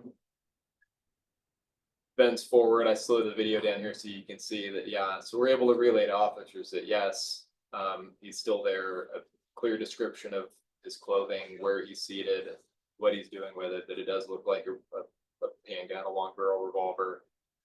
Or speed the video up. Officers get there. Gives them time to be able to roll in slowly, be thoughtful and methodical, engage in conversation. And then this goes on for a while as they speak with him. And then much to his not very enthusiastic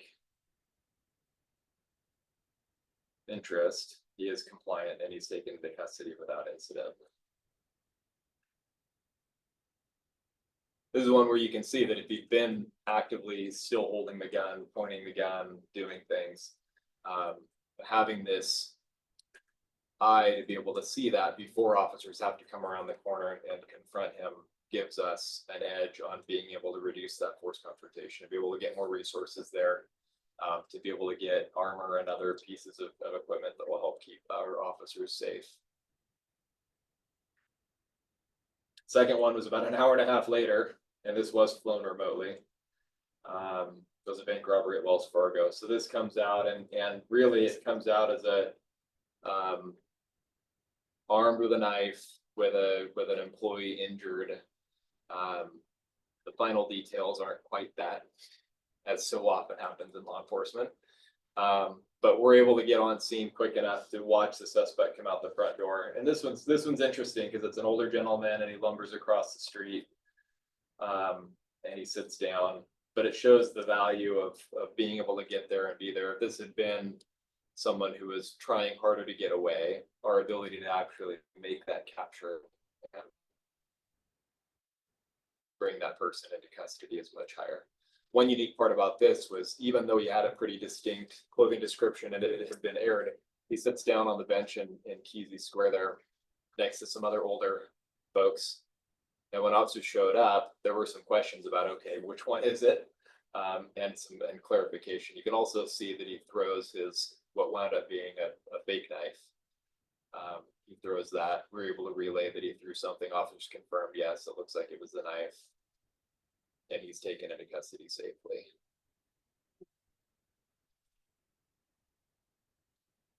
But again, if officers haven't quite been there yet, being able to relay that information to them to be able to provide that information is just very valuable from a safety standpoint. It's more people sitting on the bed. Right.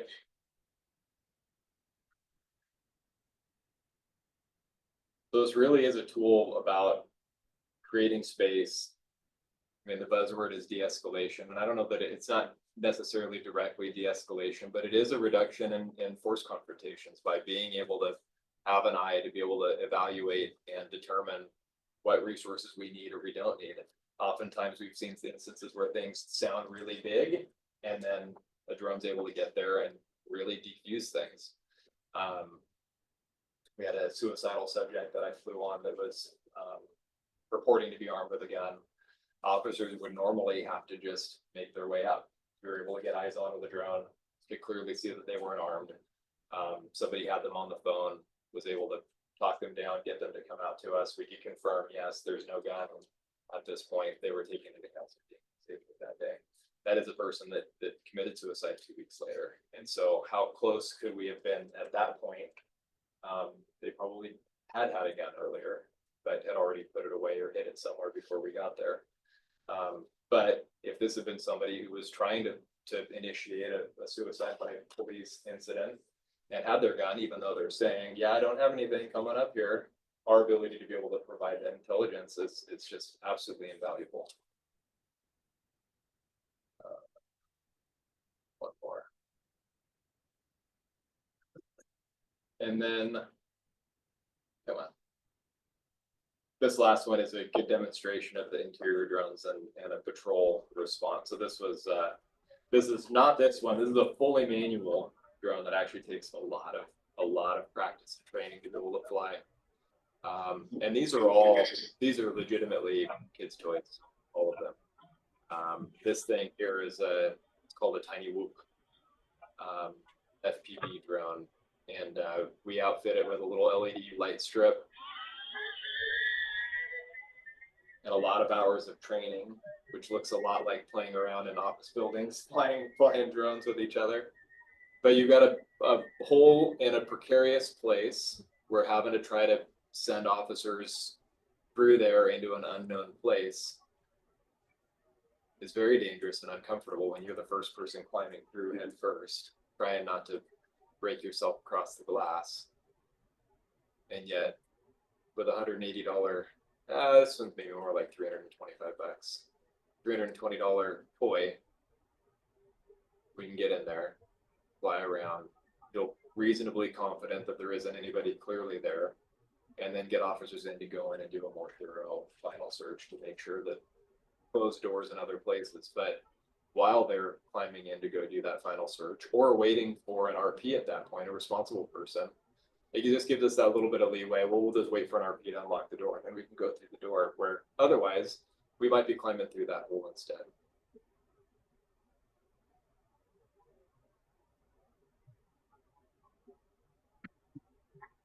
These manual drones are, I love them because you can put them a lot more places, but they take a lot of work.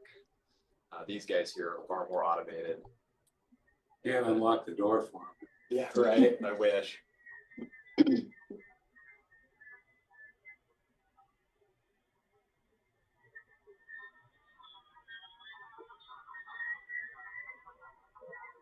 we'll have a cover officer stand with us, so he's flying in goggles, so he's not able to see anything. But the value of the goggles, which you can see here, is that instead of looking at a cell phone screen, you're basically sitting in front of a 200+ inch TV, and your ability to see detail is greatly enhanced.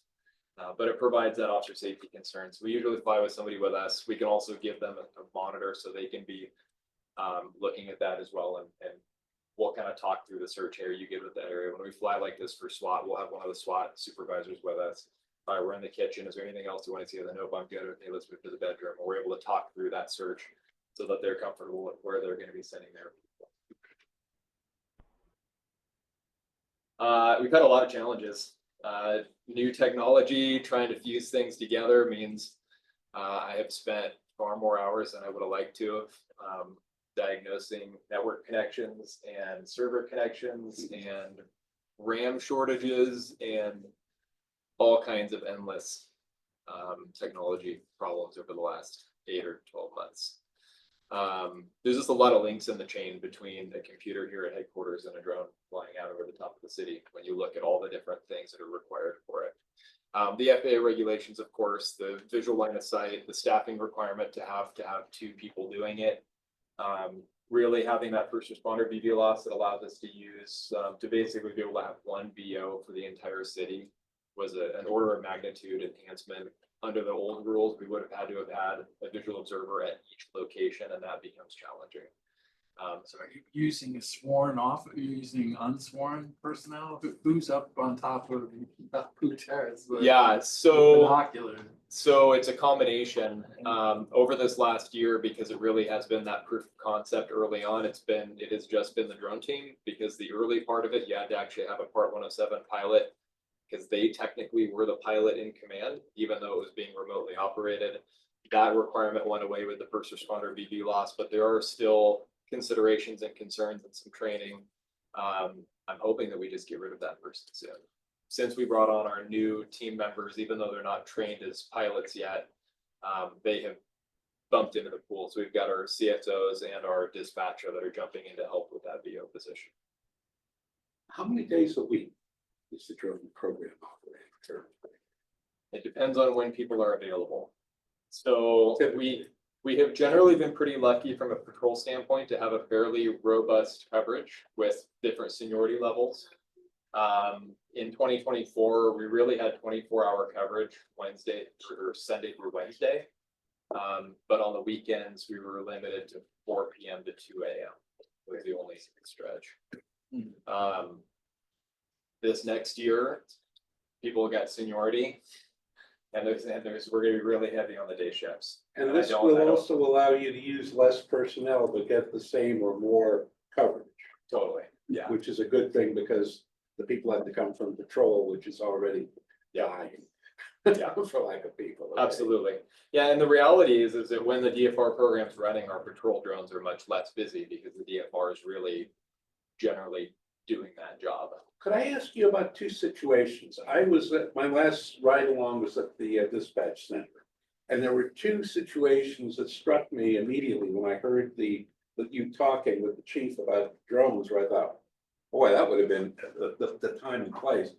Call comes in, does somebody be beaten up in the parking lot of our little store here, and now they're getting into cars and leaving, and I don't have a license plate, I can't see it from here, but and the dispatcher looks at the screen, goes, I'm just letting an officer within 15 minutes of the place. They're gonna get away, gone. Would that be somewhere where a drone could 100%. and have a hope of spotting the vehicle? Yeah, and we've picking up a license We've plate? absolutely had that, and we've followed cars Yeah. while waiting to get officers in. On occasion, it still doesn't rise to the level of clearing an officer from something else, but oftentimes, once we actually get a suspect in our sight, dispatch will figure out somebody to I'll go. figure out how to help or something like that. They'll clear somebody, or somebody will clear, they'll air it out because we have a suspect in hand, so to speak, that they'll work on getting, but it still has to be order of priority compared to everything else. So there's been once or twice where we've had to just be like, sorry, and walk away, and that hurts my heart a little bit. And so, for clarification, since we are on public record, the dispatcher's dismissal of that is due to very likely the short staffing, not necessarily to any sort of attitude or anything, to feeling that it wasn't important, because of course, who it happened to would have felt it was Oh, extremely. no, it was clearly a situation that if we had the resources, but there just is no way to get the place, in the time available. And after that, who knows where they're gonna be, so there's no. Yeah, another one that occurred to me was the expression as first responders. And I'm thinking, a lot of people have restraining orders. And it's not uncommon for someone simply to walk through the restraining order because there's nothing more than a piece of paper. Yeah. And next thing you know, husband is in the house beating up the ex-wife, and it's a while before the officers can get there. But if a drone could get there faster and have a flashing blue light and, be somehow communicating, we see you, and there are people on the way, it occurs to me that might be a first response that, while limited, It could be a deterrent. it could be a deterrent. Throwing It might be, under some circumstances, I don't know if that makes sense or not. Yeah, one frustrating technical challenge that we have is all the computer integrations or software integrations. The light speaker combos that we have for the patrol drones don't translate through the dock. And so we're not able to do that. At some point, I'm hoping that the manufacturers and the third parties will come up with a way that we can have a speaker so that we can blare a siren. Yeah. Sometimes you want to be quiet because you want to get people there. Sometimes you want to try to stop what's happening, and being able to have that option is something that I'm always watching for with the manufacturers. I've got a great relationship with probably the primary manufacturer of third-party attachments for these. They've sent us a bunch of stuff to demo and test, and I've got one for our one bigger drone that's 2 giant horns that actually helped lead to a capture that I had in Springfield of 2 people that were burglarizing a place there. And I just blasted a siren periodically to help keep them bedded down. And it gave us all the time in the world to just keep flying loops looking for where the 2 hot dots were down in the slough. So our organized statutes again are limiting. There is energy in the 2025 session to make some adjustments to the organized statutes for drone use, as those were enacted 11, 12 years ago, and there's just some time to do a review and reevaluate now that we know what the technology looks like. But that's been a big one to work through. And then of course staffing. So we're running extra shifts as folks have availability. For most of the year, it was 5 of us or 6 of us, but most of my time was spent, extra time was spent in the implementation and keeping things running. The goal eventually would be to staff this with full-time personnel to some degree, some varying degree. The other really cool thing about this is way super long shot, but kind of like communication centers have really consolidated because it's expensive and complicated to have them. Like, I can fly a drone at UPD from anywhere. If I've got a computer with an internet connection, I could launch one of our drones from here right now. What's to say that Bend PD, who's also leading the charge here, Gresham PD, Redmond, Washington, that we could collaborate in some way to where if we're running DFR operations here in Eugene, that a priority call in Bend comes out, that we couldn't launch a drone in Bend and talk on the radio. And it really, there's very few barriers to be able to collaborate that way, and that really allows us to bring our resources together even more. And if we don't have the resources to have 5 full-time people providing 24/7 coverage, but we can partner with other agencies around the state to be able to at least have high priority coverage, that's a huge win. And again, it evokes about 1,000 other questions and complications, but sort of as my mind goes down the road of like, what would this look like? And we're going to do some playing with it with Ben we've got a great relationship with the other agencies in the state that are doing this, and just do some like proof of concept. How could that work? It'll be interesting to see what that looks like. Just a quick question Yeah. about jurisdiction. Does that come into play when you're working with drones in different agencies? No, in Oregon, we're all certified by the state. Oh. So I have police powers in the entire state of Oregon, and we all are that way. Cool. It becomes kind of interesting, but the reality is that we're not employing police powers by providing visual observation of whatever's happening. So there really isn't, it wouldn't be any issue even with a collaboration, cross state lines collaboration, because you're not employing police powers, simply observing. In fact, it's very, very rare. I've heard of one agency that is actually looking to hire purely civilian staff to run this. It has been tried in other places, generally has been found to not be very effective because there's a lot of skills that go into this, running the radio, communicating, identifying what you're looking at. Would be a massive learning curve to be able to train folks that aren't used to police work. Because there's a lot of that training and experience that goes into making this successful. So stats for 2024, we had 443 total drone team deployments between Eugene and Springfield, with 239 in Eugene and 87 in Springfield. And those are a mixture between SPD drone pilots come over and help us a lot. We go over and support them a lot as well. We responded to 6 protests, 22 major collision investigations calls, 38 SWAT callouts. We had 36 of those where we flew an interior drone. We assisted 9 other agencies. We had 46 callouts. That number's gone down a little bit as our coverage across the patrol week has gotten a little bit better for 2024. I imagine that number is going to be higher next year because we don't have coverage across the board as much. We had 100 call outs in 2023. So those are extra duty things where somebody calls me and I push the pager button and somebody scrambles to come in. But it's still quite a few. 2 missing persons, 6 fire department assists, and we had 26 captures. Our weekend nights guy absolutely led the charge on that, just because it's the busiest time.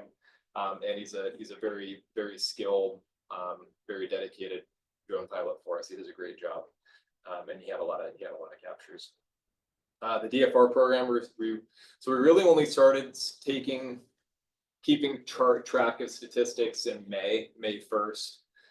We were doing testing and evaluating prior to that, starting in about February.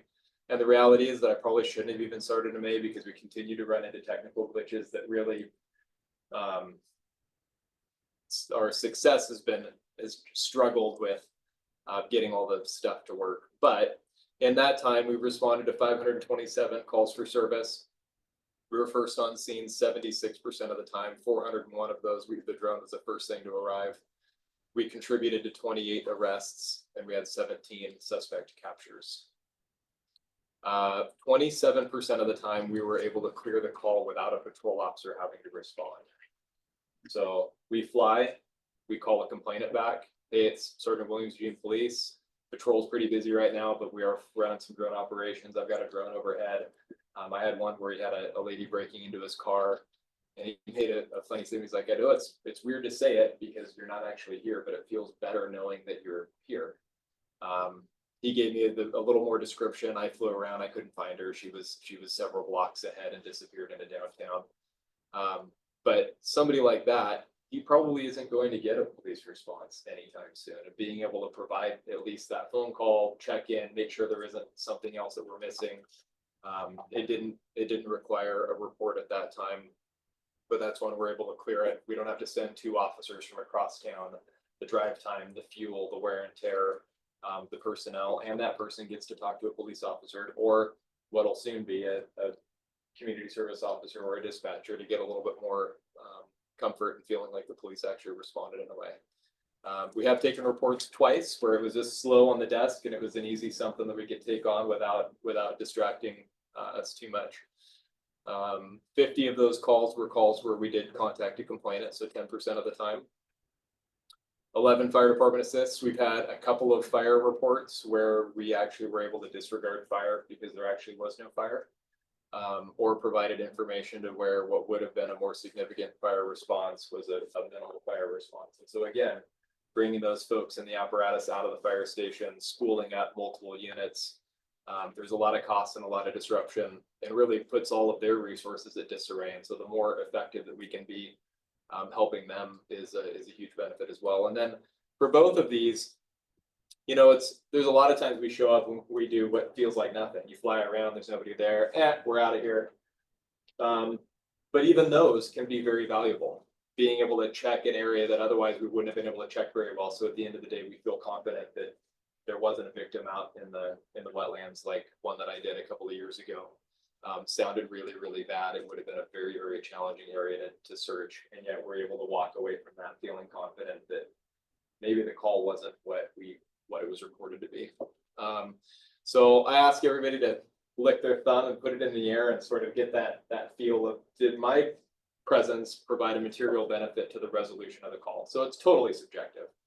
But I feel like we're pretty fair to ourselves. And so for the drone as a first responder program, the general feeling was 55% of the time they felt like having that drone resource was a material benefit to the resolution of that call. And from a patrol standpoint, I don't have the percentage, but it was 244 out of 443. So again, about half, a little better than half, that there was a material benefit, even though it may not have been a capture or something exciting.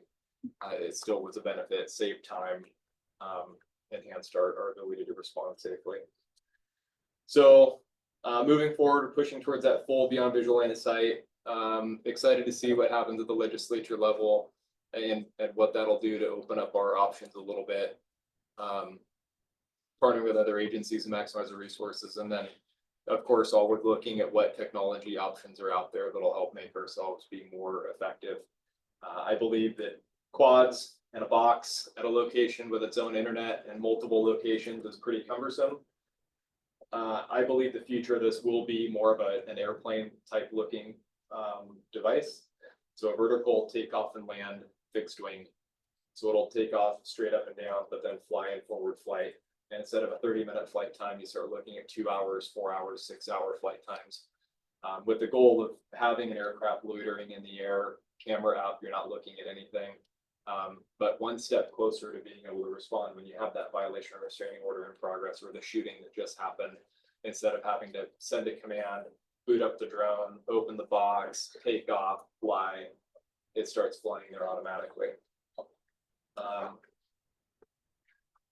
So from a policy standpoint, I did a lot of research on months ago on policy, looking at what other agencies are doing around policy.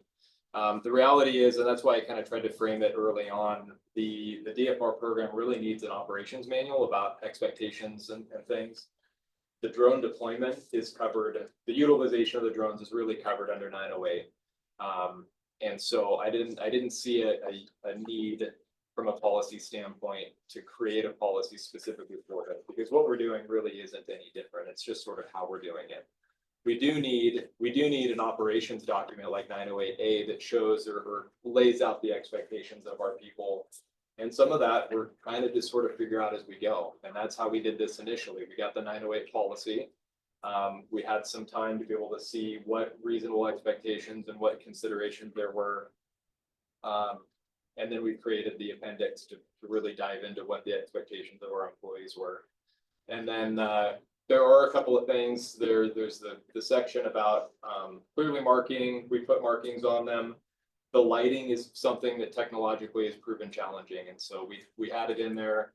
Every opportunity I get to buy something that has red and blue lights, to be able to tell everybody in the world that we're the police. I don't want people thinking it's their creepy neighbor flying a drone. I want them to know that it's the police that are flying the drone. And so every opportunity we have to be able to do that, we do.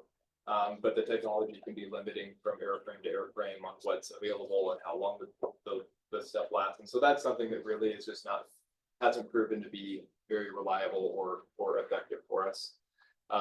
And so my suggestion or recommendation would be that the commission that these would be good to look at. But potentially looking at doing this in the fall where we can sort of see where things go a little bit more. And that's it. In the interest of adhering to our end time, I would like to table the review of the policies. And given, depending on your willingness, Sergeant Williams, we would certainly love to have you back for the review of the actual policy. And holy smokes, thank you for one of the most engaging presentations I've ever received on police commission. This was not boring whatsoever. So good job on that. Are there questions for Sergeant Williams? Just real quick, I think 908 probably, it seemed to me it didn't address the drones as first responders, like it just wasn't under the scope of it, so, you know, it's all very encouraging and it's not a huge concern of mine, but that would need Sergeant Jordan's probably attention, you know, at some point. Secondly, like I'm obsessed on this line of sight. This person is just looking to clear aircraft, has to go out and see whether there's any aircraft. I mean, because you can't realistically see too much. I mean, it's not collision avoidance. It's simply like there's no planes in the sky, go ahead and launch. That's how ridiculous it is. Yeah, okay, because You're 100% accurate, and we all laugh and shake our heads because it's expensive, you know. It's not very useful. Could you send an email to the Yeah, FAA? As a commercial instrument rated pilot, I know about the FAA and the bureaucracy of it. And is there an altimeter setting on the ones in the boxes? Like, yes, okay. Yeah, they show above sea level and above ground level and height above. And where do you get that setting from? Do you have to manually set them, or it's taking its own? It's sensing the barometric pressure. Well, I don't know. Okay. I don't know the All right. technology of how Okay. it's doing it. I would speculate that it's doing a calculation of GPS location and the known mapped altitude. Where and then what is And it? doing the calculation that way. Yeah, sorry. So the height above terrain is gonna be that same thing, where it's looking at where the GPS location is, what that above sea level is, and like Right. what the drone's GPS altitude is, and then crunching a number there. Thank you. Sorry. Hey, Kyle, can you quit sharing your screen just so that we can, for the discussion, I we was- can have the big tiles? Oh, there it went. My Zoom disappeared. I was looking for that for a while and I couldn't get it to stop. That was it. Thank you. Commissioner Reedy, did you have a question? I saw a hand go up on my left, but I wasn't sure if it was you or Commissioner Folks, or both. Okay. Okay, Commissioner Folks? Thank you, Sergeant. The blue stripes, the living year sergeant. Those being a sergeant, those are years of service. Thank you. Okay, I actually have a lot of questions. Can I email them to you? Yes. Okay. I do have a silly question though, just for posterity. Has anybody called to report a UFO? When using them? Not that I'm aware of, but I have, because I'm the drone guy at the department, I have received a couple of pretty funny service complaints. Well, entertaining. And service complaints. has anybody pretended to be PD with their own personal drones? Not that I'm aware of. And really, most people don't like this style of drone. Anytime we're in a part of town for more than a few minutes, it's all over Facebook and people know it's the police because ours are pretty recognizable. They're not your average consumer drone. They're noisy. And it's pretty obvious with Facebook groups light up, what are the police doing in such and such neighborhood, or we've had 3 cop drones up for the last 45 minutes in this area, anybody know what's going on? And so I think the community's awareness of what we're doing when we're doing it is generally pretty high. Could you provide just a little bit more detail about the Metro team and how the cooperation between EPD and SPD? Yeah, it's been great. I mean, they're guys, the 2 that started are, they're both sergeants now. One is a sergeant, one was an officer at the time. They both come from canine backgrounds. The other sergeant and I actually had a really big call years ago together where he was a canine and I was an officer. We did a 3-hour search for a shooting suspect. So it's been a fun evolution to be able to go from sort of working together in that capacity to then being able to build this out together. And then they brought on 3 more officers about a year ago as they really saw the value and started to build out their program. So we, anytime we have a call out, we've got a matrix of seniority by agency for which city the call's in. So like if it's an EPD or a city being incident, my EPD guys have first dibs to it. But if they aren't available, then it'll go to the Springfield guys. We're busy enough at EPD and the team has been small enough over the years that they have been hugely beneficial to us. And that financial burden is on the agency that sends the officers. So Springfield has paid a lot of overtime for their guys to support us. We have done a lot to help support, grow, and build their program. So it's been a nice relationship to have. Anytime they have an incident, I try to bend over to make sure we get resources there because they have been very, very helpful to us. And so it really has been, it's been a great way to kind of start to break down some internal barriers and things to open up the collaboration between the two departments. Councilor Ye. Yeah, so on your chart, it looked like the first responders for Springfield said 0. So is that because they have their own, or were they all lumped together?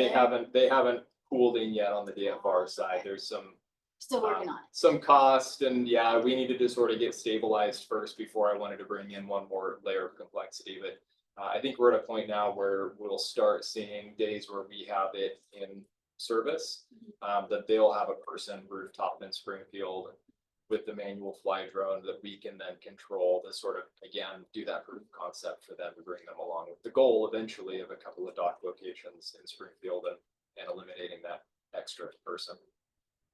That's fantastic. I just wanted to say, I remember when we did the drone pilot and you were just getting into that and they did not look this cool. I would say, it's just amazing how far it's come over such a short period of time, really, where, I mean, I don't know, this is just, it's amazing. I'm glad it feels like a short period of time. It feels like it's been an eternity. I'm sure it does, yeah. The daily grind, but no, you're totally right, and it, you know, I brought my personal Mavic in then to show everybody because we didn't have anything at the time and trying to like demystify what it was. And so I think you flew it around then. So yeah, I think we're getting inside. there, yeah. If we had more time, but you know, I could talk about this all day long. Commissioner Park. You gotta kick me out. Yeah, I was just curious if you could talk at all about procurement and kind of like just how you're deciding to go with that. I believe you mentioned DJI as the company that you chose. Or yeah, most of our drones are DJI. They are just unfortunately it's a Chinese company, but they are absolutely dominating the market for capabilities, performance and capabilities. There just isn't anything as reliable and safe and capable at the price point. And so we're always looking at other things, other manufacturers, especially US and allies. There just isn't anybody out there available right now that can really compete and provide the level of safety and reliability that we really need here. And then from a purchasing standpoint, it's been a very creative run over the years, from the internal tech grid grant that got us our first 2 like really capable drones, to some forfeiture funds one time about 5 years ago. I got in trouble submitting a grant. Apparently the city manager is the only person that can sign grant applications. There's things that they don't teach us at my level very often because not very many people do it. But our first one of these is actually owned by the state through the State Preparedness Incident Response Equipment SPIRE grant. And it was a massive, really game changer for the equipment that we had. And then the payroll tax has purchased us some additional funds. And then the police foundation, this was purchased, this one.